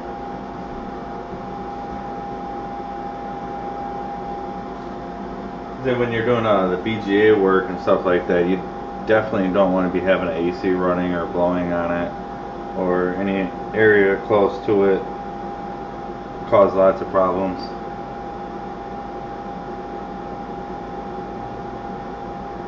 Anyways, it's off topic. No, it's not off topic. It's crazy how they're you got HARP and stuff like that, weather control. This stuff's real. Alright, cool. Probably gonna be like another 3 minutes of cooling, 4 minutes, right around there roughly.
By the way, how's the string quality?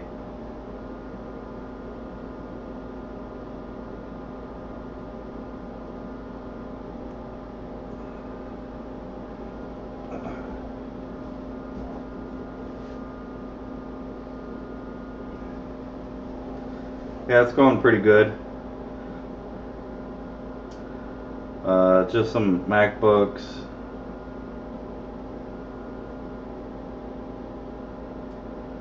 Yeah, pops. For some reason, I think it's the cameras. I have 3 cameras hooked up to the computer, so I think the data is not transferring that fast or something like that. But yeah, just working on some MacBooks, a lot of Apple phones, but really not much.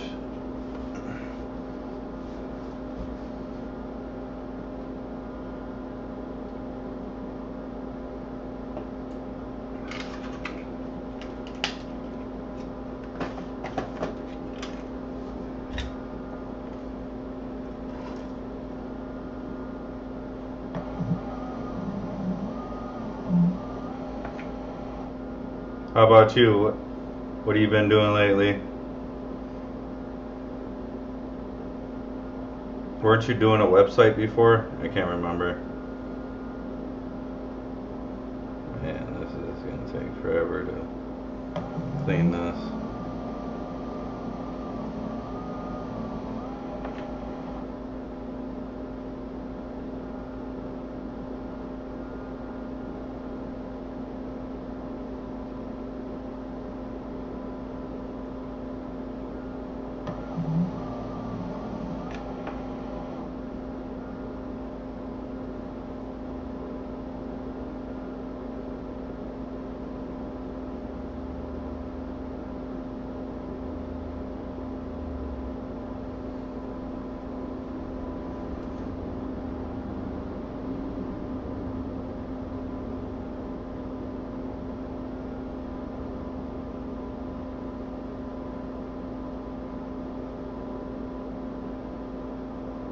Work freelance? Yeah, that's awesome.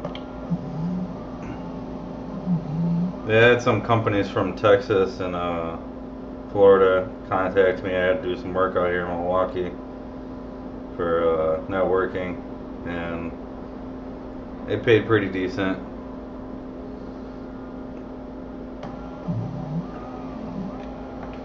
So I did it. Took a friend with me.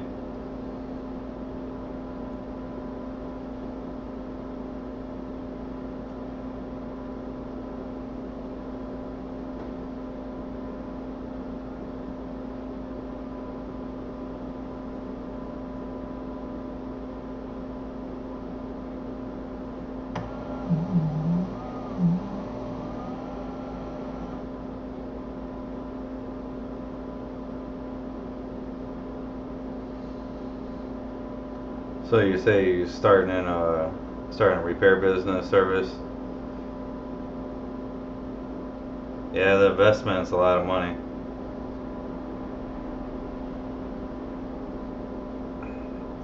But you just buy little tools, little by little by little. You should be able to have enough, be able to fix any electronics. Especially with all the equipment that they're doing now, it's like cheap with the Quick. That's a nice little piece of equipment.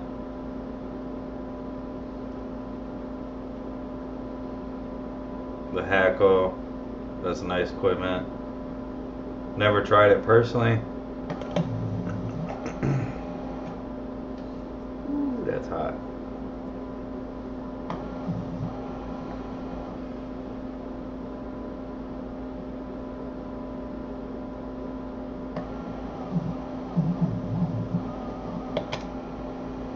Alright, so that's nice and clean now.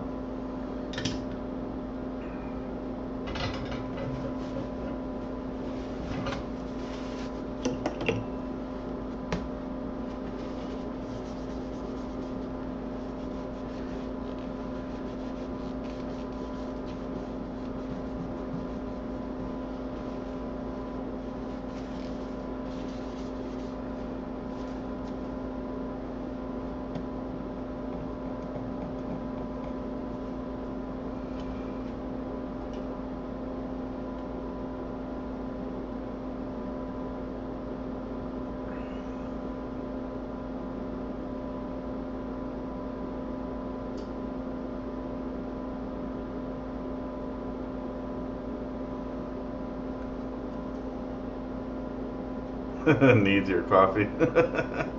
Yeah.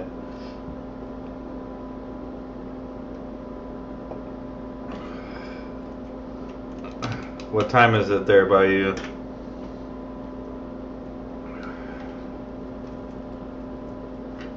Coffee? I haven't drank coffee in a long time.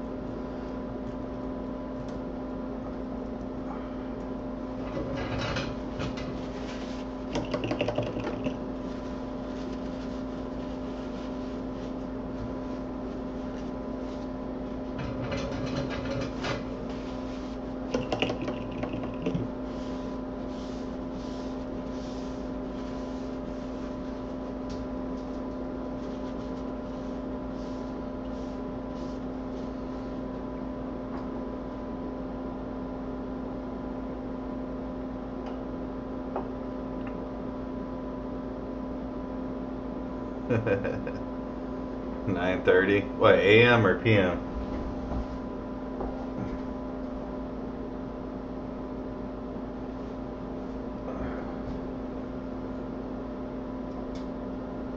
Alright, so this is cooled down enough I can remove it from the actual VGA station.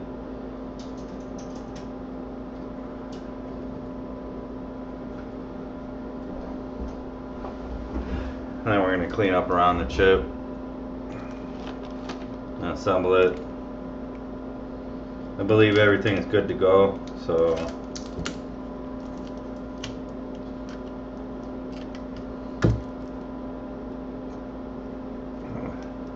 this is the high-tech invention of Q's Tech Service.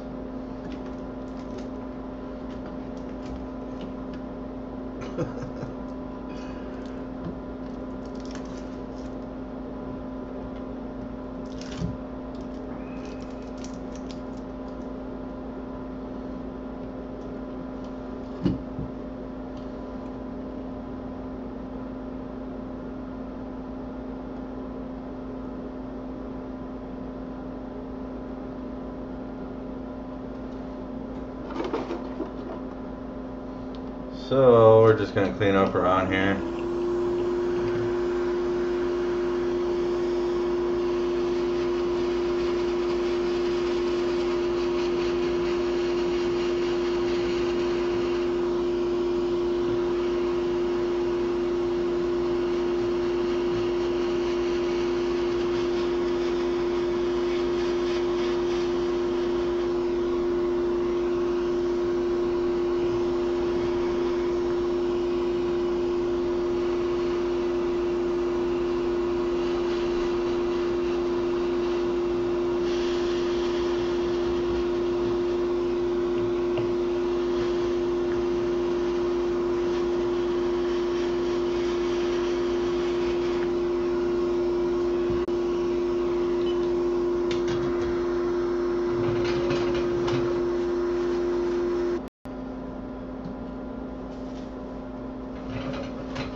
Alright, let's see if I could get this on microscope. I don't know if I can get the balls on microscope. Maybe at the highest setting here. Nope.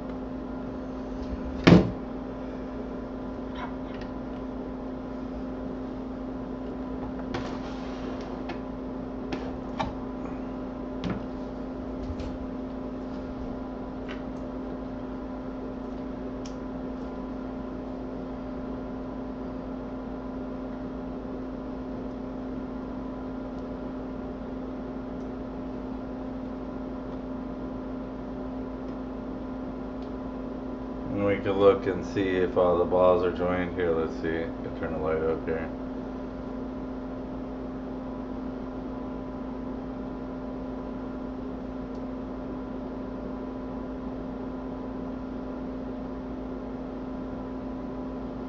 So you can see how they're connected, but then in the center it goes kind of like a little skinnier.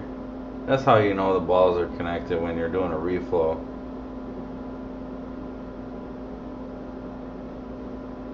When you're doing a reflow and you don't see that, then basically it's balls that haven't connected. So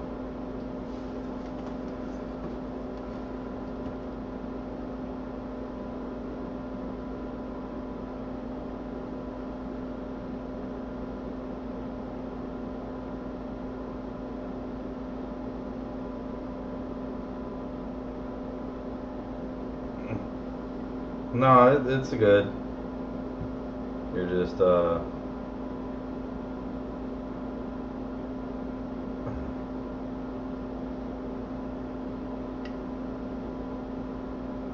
it's beautiful, beautiful placement. Every ball looks connected.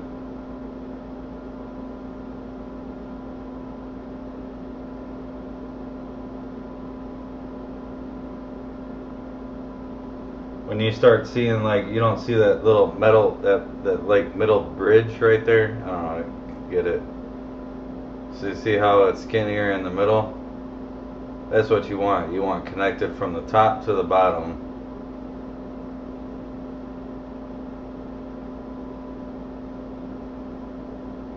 And how I knew this needed the ReBall right away is because once I seen it on the reflow or the VGA station, I seen the I seen balls that weren't connected at the top of the chip, and then I seen balls that weren't connected at the bottom. So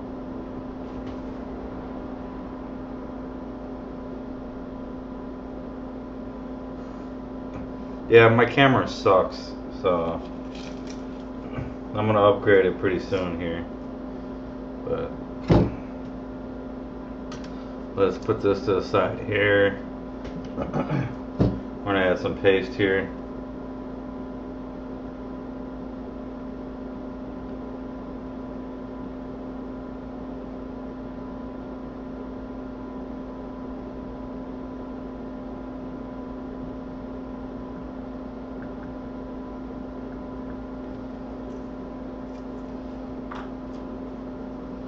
place the battery in.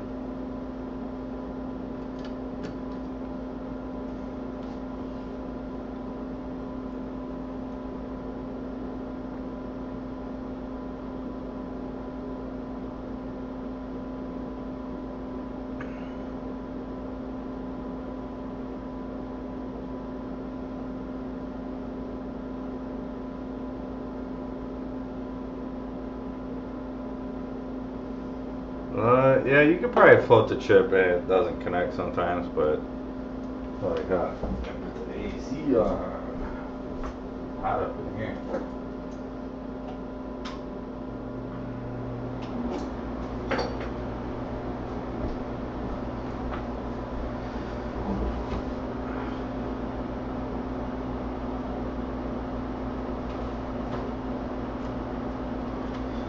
So we got the PlayStation here.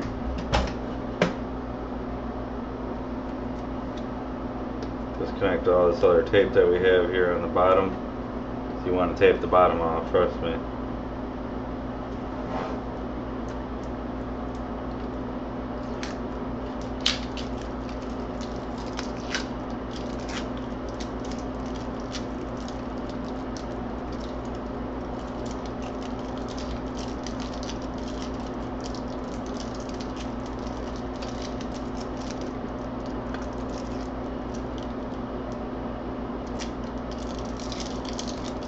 Yeah, people are crazy about their games, I tell you, and you know they want their data off these game consoles. That's how you tell when people are like really obsessed of gaming. I don't think myself I would pay for data recovery for a game. I'd probably just try to play it all over again, but I guess some people have a lot of time in the games. I don't know.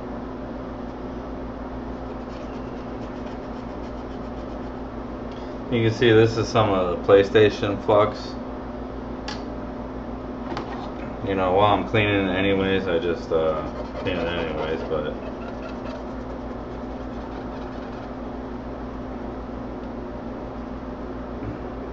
saw the flux for them soldering these parts on. Look at that.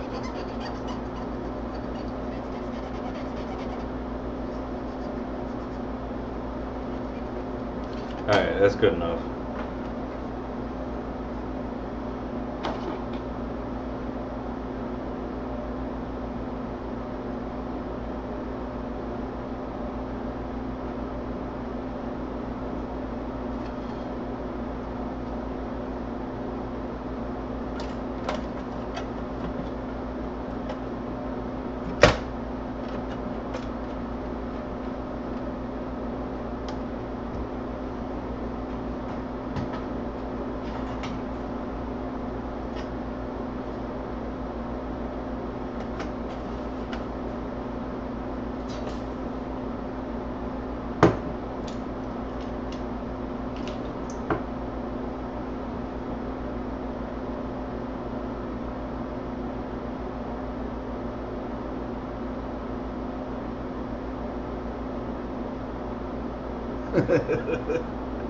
That's funny.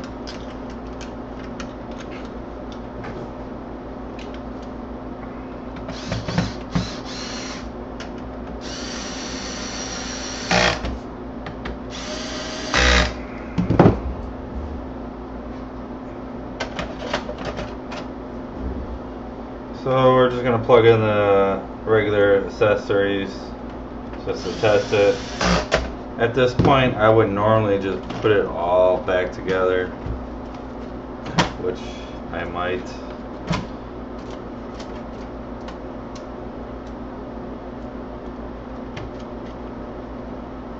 I have confidence in it.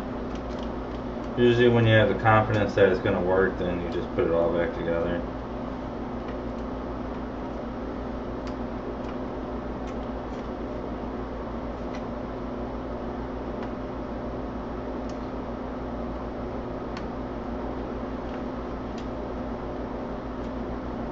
So obviously I'm not going to ReBall it again, so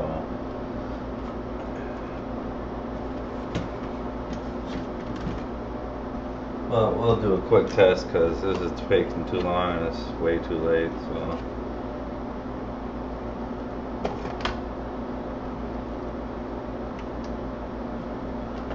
I want to head off to bed. Let's see. Alright, so we got that. Throw our little happy little ground screws in for it.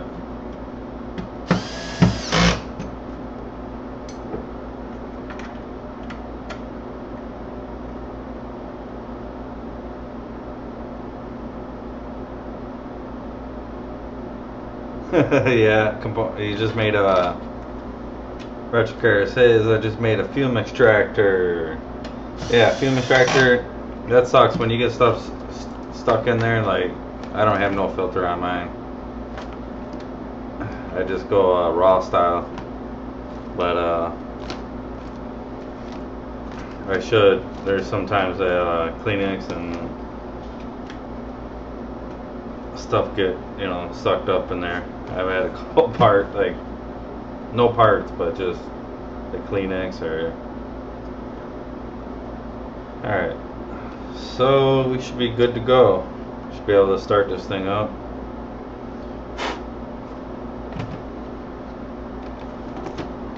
Grab an HDMI cord here.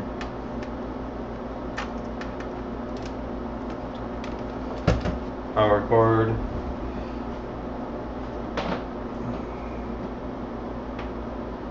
I don't know what to show you that this thing works or not, but you're just gonna have to take my word for it.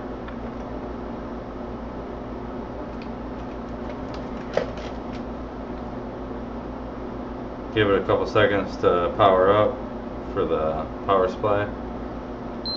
I'll hit power. Ooh, that wasn't good.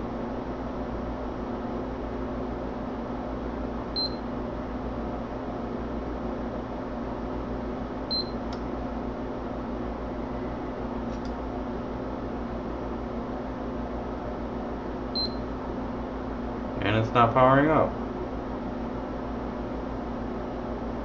Yes, smoke. This was a smoker, so.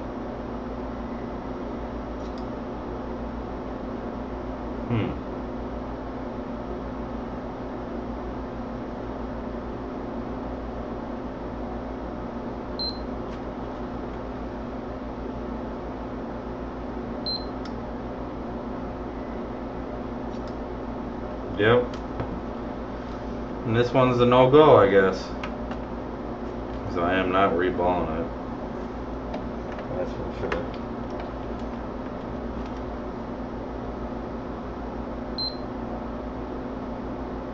You know what I'm gonna do? No, you know what I'm gonna do? I'm gonna reflow the board. I don't believe there's enough flux under there to melt all the balls. It did kind of look a little funny.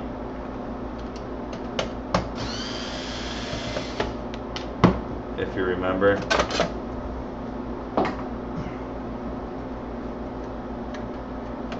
So let's just go off this theory real quick.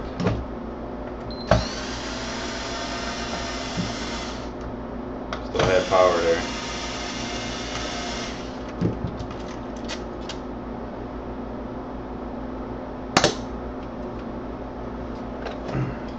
I'm pretty sure there wasn't enough flux underneath.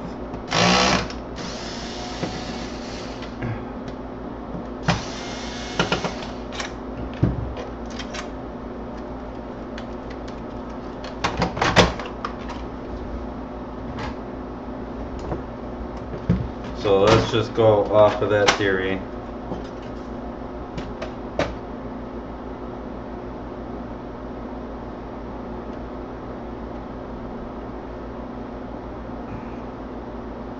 I think some flux and reflow this chip more into place should be good to go.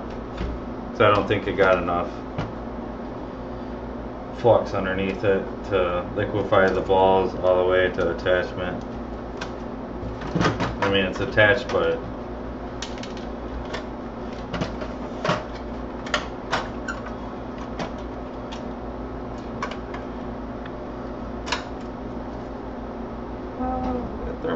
paste on me.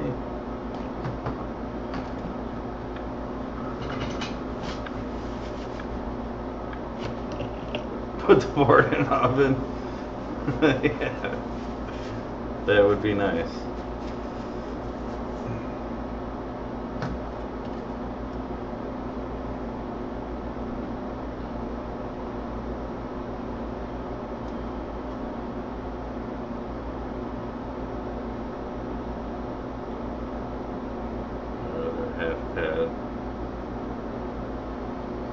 I mean, this thermal paste will not come off your hand, man. Oh my god.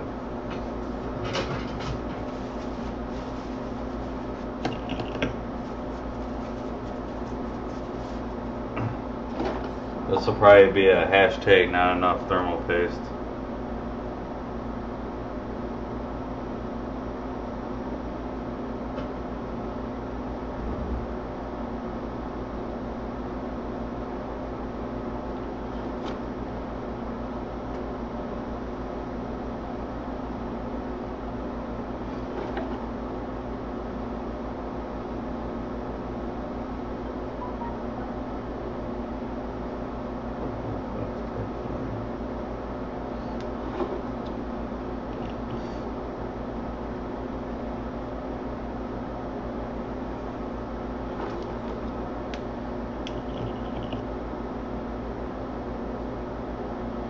This is the best thermal paste, but it's some dirty stuff, man. Like, you don't want to get this stuff on you. You ain't getting it off. You get it on your clothes, anything. It's what Arctic Silver used to be. Arctic Silver is not what it used to be nowadays. Alright. So we're going to try this out.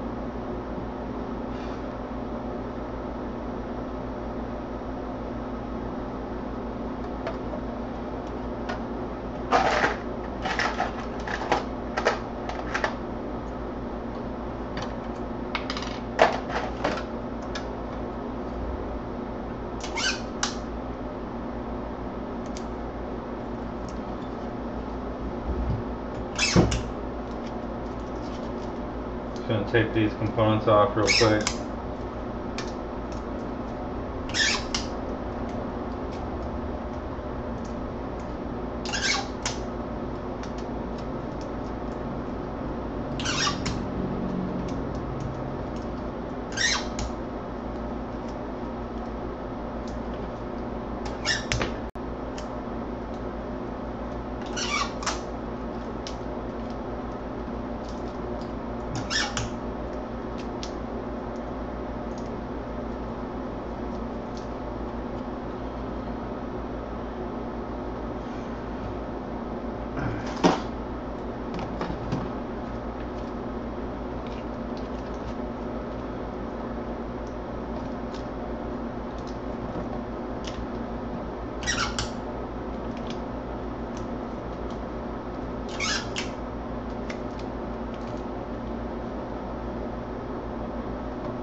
Alright, so what I'm going to do is flood this with some flux underneath the chip.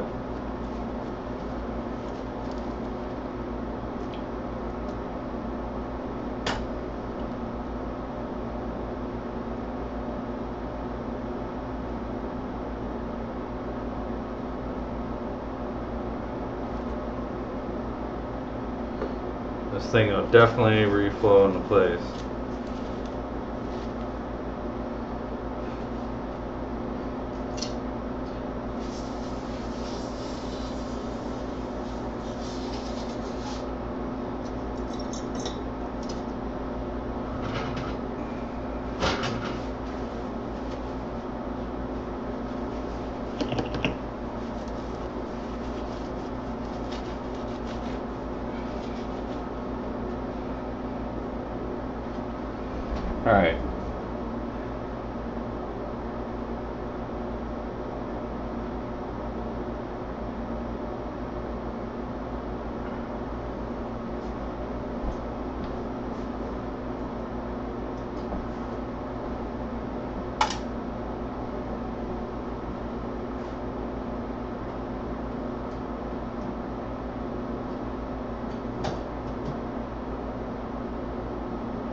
reflow this.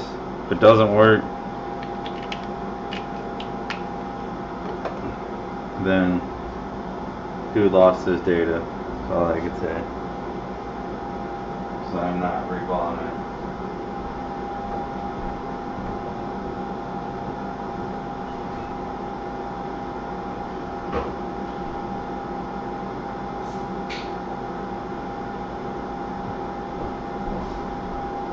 I actually do a really lot of reballs, so when I see a chip look like that, we'll take a look at it when we're done reflowing this one. So after we're done reflowing this, we'll take a look at the balls and see how they look. RetroCare pointed it out that the balls look kind of funny, but there's a couple of them, so just not enough flux in that area. And it happens.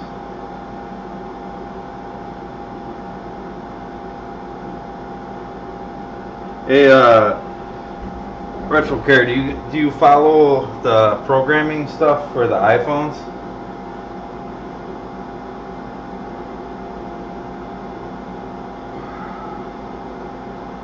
Oh, this is way too early.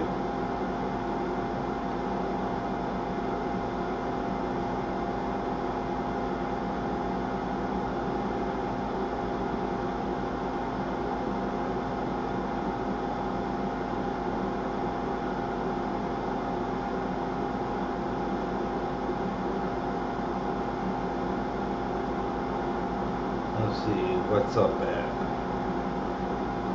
What's up? Okay. Specs.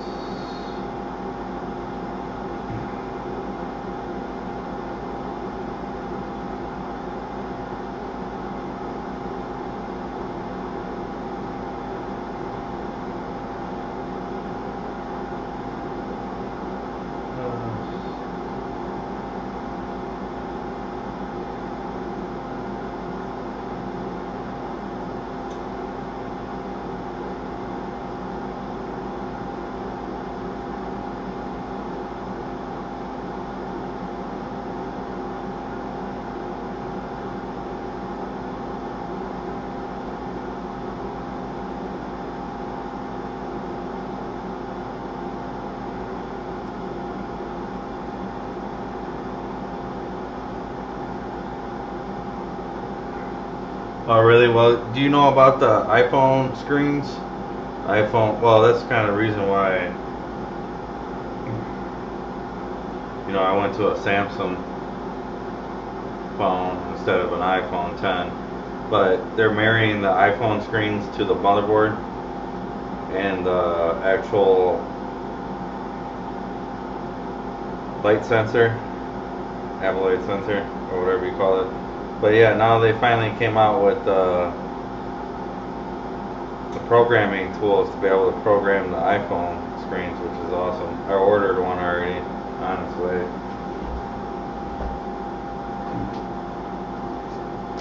But I mean, it's pretty crazy that as a tech community that we have to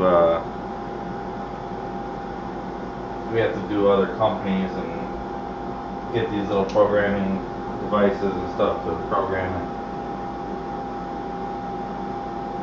Oh yeah, that's a lot nicer with the balls.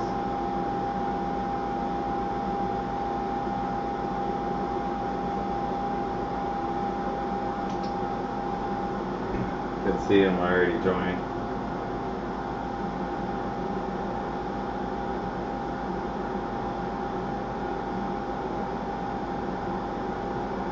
Yeah, that's the whole thing. I never got rid of the iPhone for is because of the face chat, they had the Face ID. I didn't like that. The Face ID, for some reason, when you use that Face ID, you could feel the lasers hitting your eyes. With the Samsung, I mean, this thing is fast unlocking. You got a fingerprint reader. You can just go like, I just put my finger on this. Instantly, it's unlocked. Instantly, it's unlocked. Like, or the face. If I want to do face is unlocked. It's unlocked. But with Apple screwing so many customers over and stuff like that, I can't really condone to spending money with them no longer. I have so many customers that come to me with audio IC problems with their iPhone 7. Even my daughter's iPhone 7, she can't FaceTime, she can't call out, she can't. And I bought that brand new out of the box. Why should I have to sit there and spend money?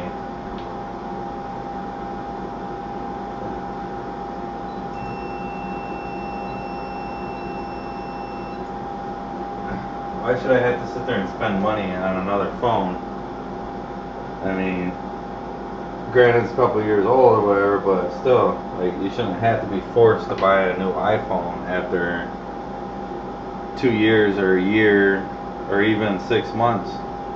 But they have an audio IC problem with their iPhone 7, 7 Plus, causing boot loops, all that. But I mean, it's even happened close to me, you know, for having my daughter having her phone screwed up like that, and she shouldn't have her phone screwed up. You pay good money for that device, you shouldn't have it.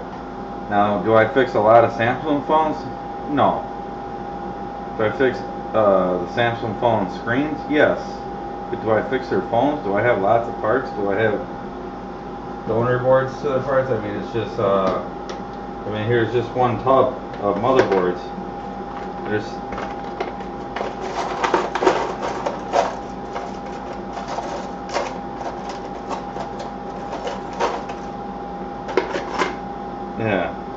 there's a couple Samsung boards in there, but iPhone boards, you know. Like, why should you have to have these iPhones breaking down so much? I mean, it's money for us in the bank, but man.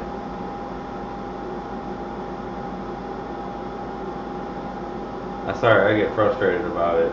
Especially how they're screwing the customers over with the MacBooks, the keyboards, the graphic GPU issues. You're holding the phone wrong with the iPhone 4, your iPhone 6. You sat on your phone just a little bit, tweaked the phone. You got Touch ID or Touch IC failure. You got Area 53 when they try to get away with that, where people would not be able to use their phone because they switched out the screen with a different Touch ID. So their phones were unusable, bricked them as a paperweight sitting on your table. Not cool stuff, you know. iPhone 7 audio, iPhone 7 Plus, I had that. Got no searching for service on 2 different devices. I had to go I bought them brand new out of the box. Take them back take it to the Apple store, get it swapped out for a refurb. Same issue, no service. And then finally, my third one, I kind of got service a little bit. And then there's this scandal of the Qualcomm chip and the Intel chip, Qualcomm base or modem chip, basically to meet the standards of their Intel, because they were introducing Intel chips in the iPhones. What they did is they slowed down the connectivity speed with the Qualcomm chip because it was higher performance. It was capable of 1 gigabyte or something like that, transfer speed or something like that. So they had to slow it down to meet the standards of the Intel chip. A lot of people will not recognize that. I recognize that. I have a video on that if you go way back in my videos, probably a year. Okay, so that's an issue there. And then the iPhone 8, they're marrying the screens to the motherboard, not allowing you to choose where you want your phone to be repaired, only by Apple. So they're nasty. I mean, there's a lot of other problems with giving people rehab devices or replacing their brand new keyboard that has defects with their 2016 model, 17.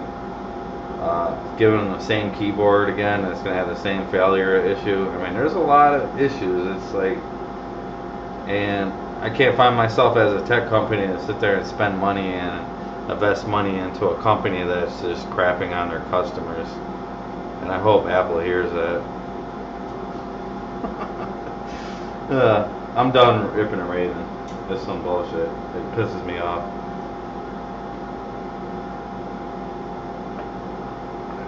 But you're holding the phone wrong with their antenna design. The iPhone 4. Ridiculous.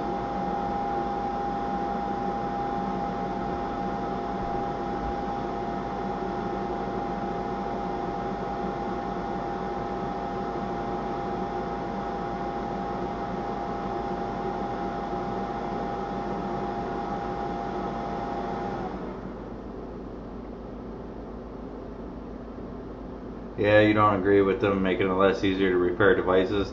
Yeah, I mean, I don't know. I mean, you can't even upgrade your RAM or your storage on your new MacBooks or anything. It's all Type-C. Louis Rossman did a nice video of, trying to connect third-party adapters to the MacBook and it won't work. I mean, it's really nasty environment. I want no part to do with it anymore. I had the iPhone 10. I hated it. I didn't like it. It was a small screen. It took almost a year, like a month and a half ago, they finally came out with HDR YouTube. So I'm watching YouTube videos on my iPhone 10 that are shitty quality because they finally came out with the update for the HDR quality after 9 months of the phone being out, or 8 months, whatever it is. They're behind on their technology. Wireless charging. Ooh, Samsung had that 5 years ago. Ooh. What's the thing? The AR technology. I never really got into it.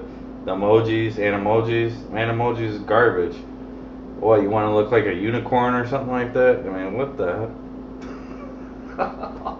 They just got me frustrated, and I just see a lot of people, a lot of consumers, a lot of customers, and they get shitted on, like, with either losing their data because they got the memory chip attached to the phone, encrypted.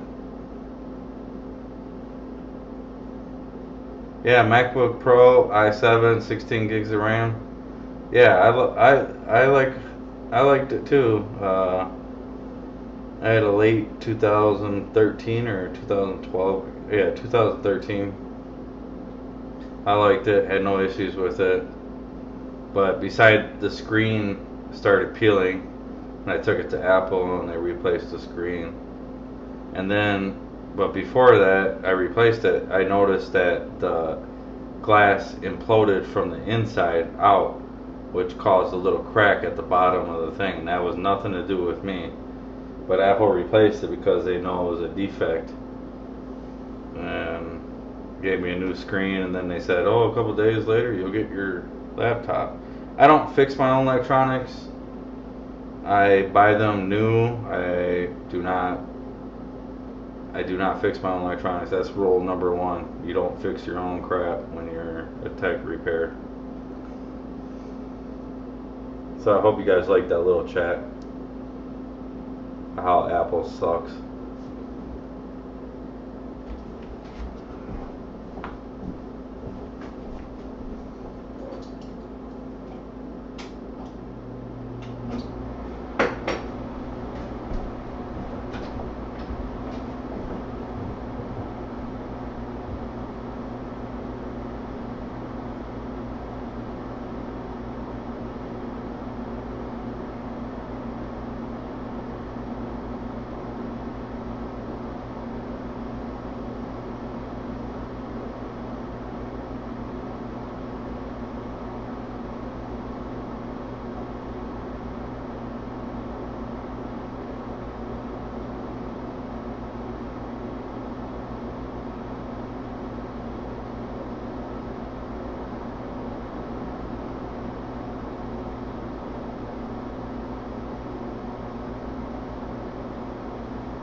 Alright, so that needs a few minutes cooling. And we'll test it out again.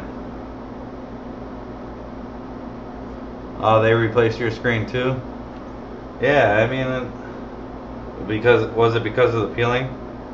My screen got.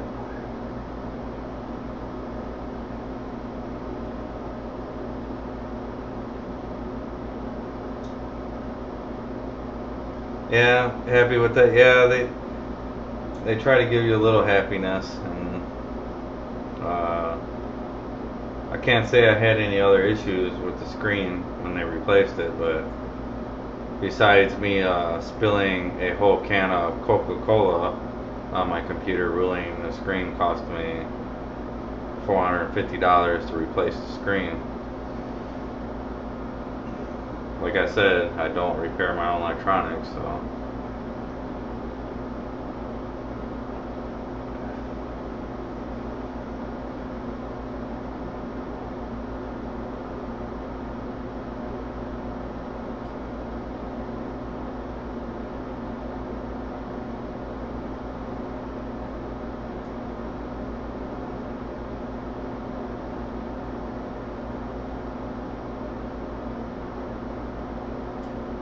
Well, with your MacBook, you could do Windows Boot Camp, and you could do Windows and Apple, which is nice.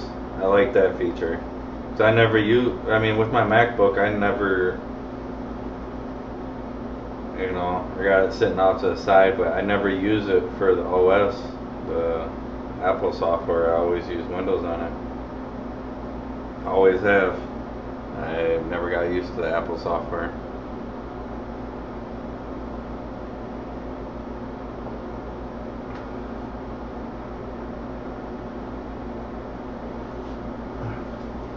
Waiting for this to cool down.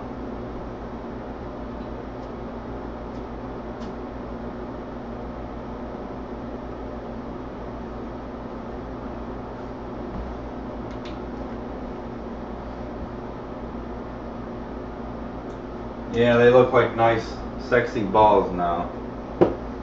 So the balls underneath the chip look nice and sexy. So we'll take a look at that in a second here. This is cooling down.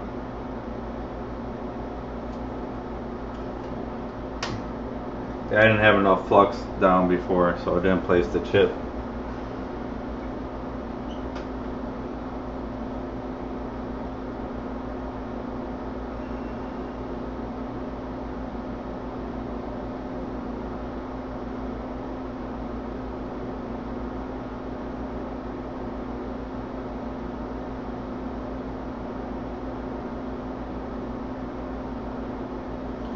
What do you mean 3 times faster on programming?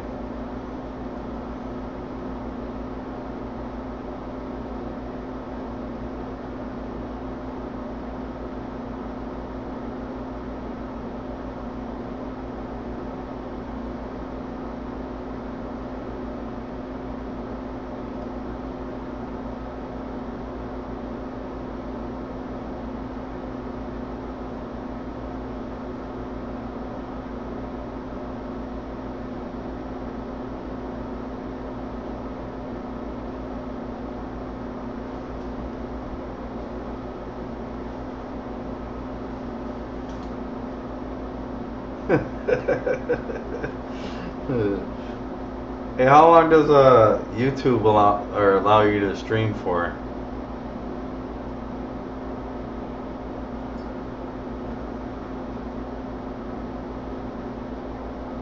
Yeah, you got to use MacBooks for programming. A lot of programming that I do is using Linux or programming with Apple, unfortunately. Windows really not too much.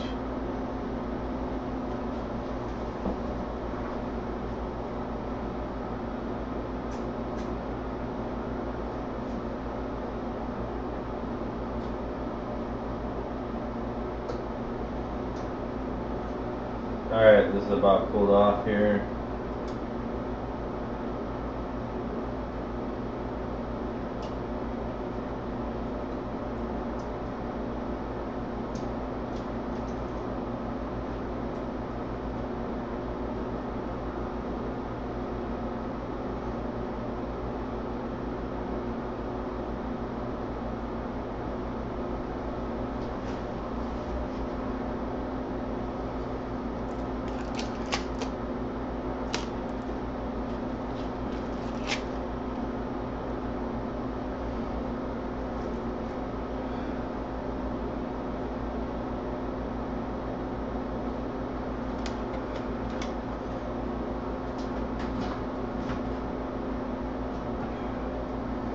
Let's take a look at these balls.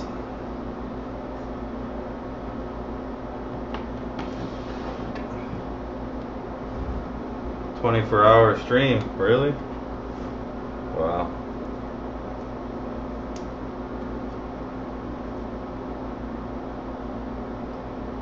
Let's see. Try to get this here. Now tell me if these look like better balls. Pretty sure they do.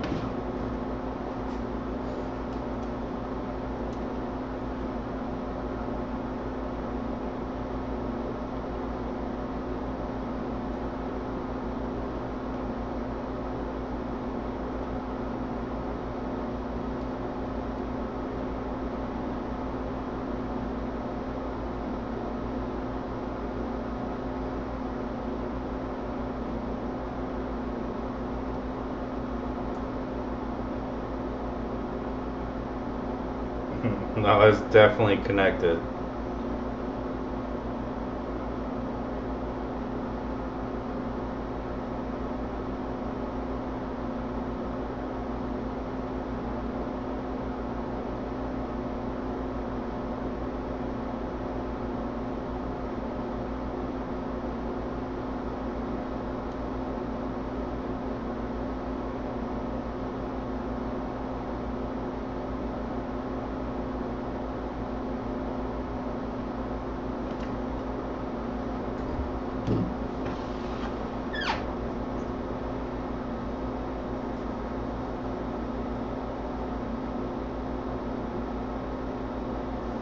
Yeah, they look okay to me now, finally. They didn't look too good last time. You pointed that out, but...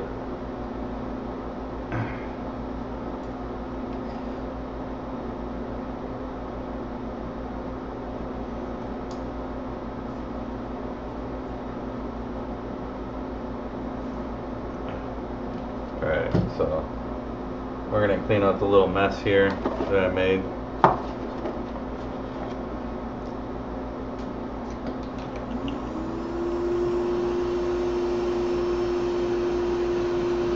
This flux ain't no joke. You can't just remove this with...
thermal paste.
You know, I'll probably clean the CD drive if this works, because this thing was dirty and filthy, so.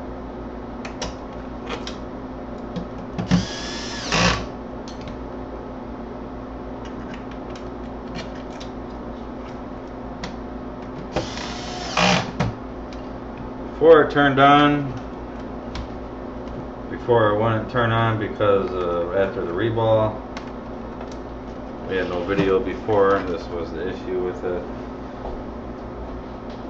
So here we go, the moment of truth.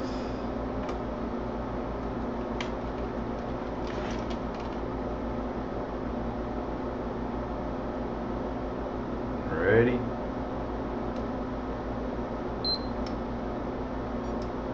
Nope.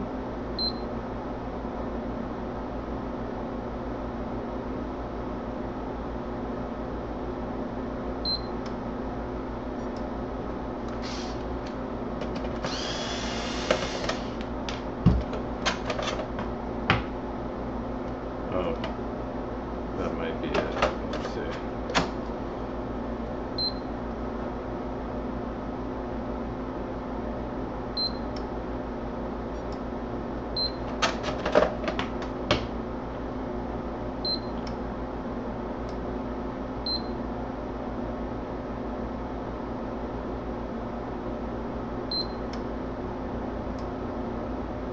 Yeah, well, this one's a total fail. And I'm pretty sure the placement of the GPU or the APU, whatever it's called, was placed right.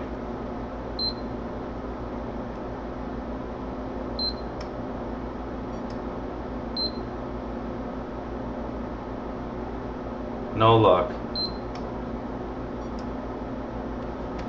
So this will be assembled in a waste of basically 3 hours.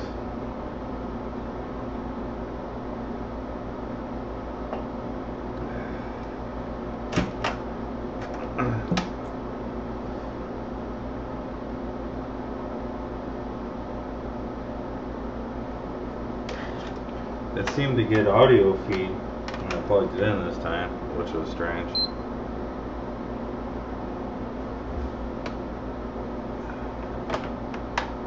Yeah, it could be. I mean, if you would see how many balls that were, it's probably the RAM chips, to tell you the truth, because there's like 22 balls not connected on the CPU, APU, whatever you want, GPU, whatever you want to call it.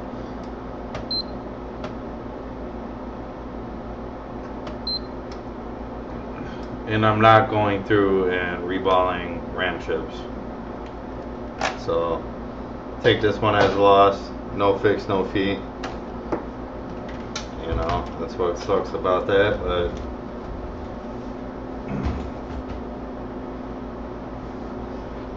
thought it was a pretty okay stream, so people learned something maybe. But yeah, it's probably the RAM. I mean, if to know that there was like 20, 21, 22 pads not connected on the chip itself from pulling it.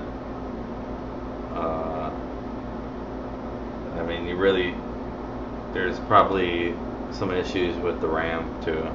There's probably a couple, like 1 or 2 balls not connected on the RAM that overheated. But the system was really filthy. So it was an overheated system. Also, I mean, you're kind of shooting in the luck when you're messing around with systems like this. I just want to put this as a pointer here. This is how filthy it was. If I get this under the camera here. Smoker, pretty nasty. Let's grab the other case here. This one is the other case. You can tell it's cracked here at the end. So they obviously slammed it. So you don't know if they slammed it trying to get the system to work after it was. Look at how filthy that thing is.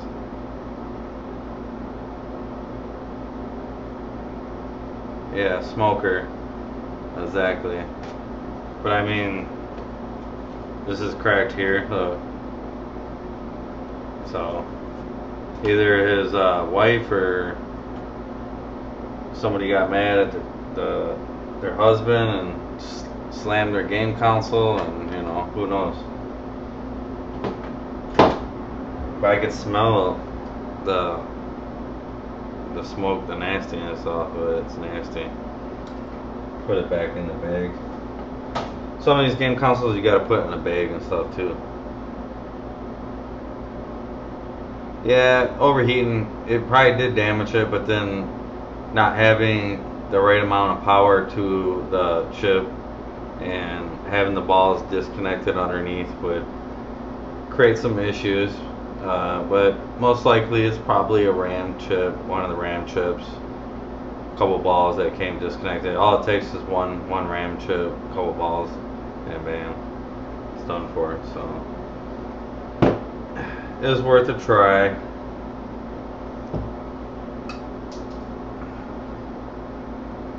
But yeah, I appreciate you tuning in, RetroCare, everybody else watching, everybody that gets a chance to check out this video. Hope you guys liked it. If you guys get a chance, please give us a thumbs up, subscribe, and thanks for watching.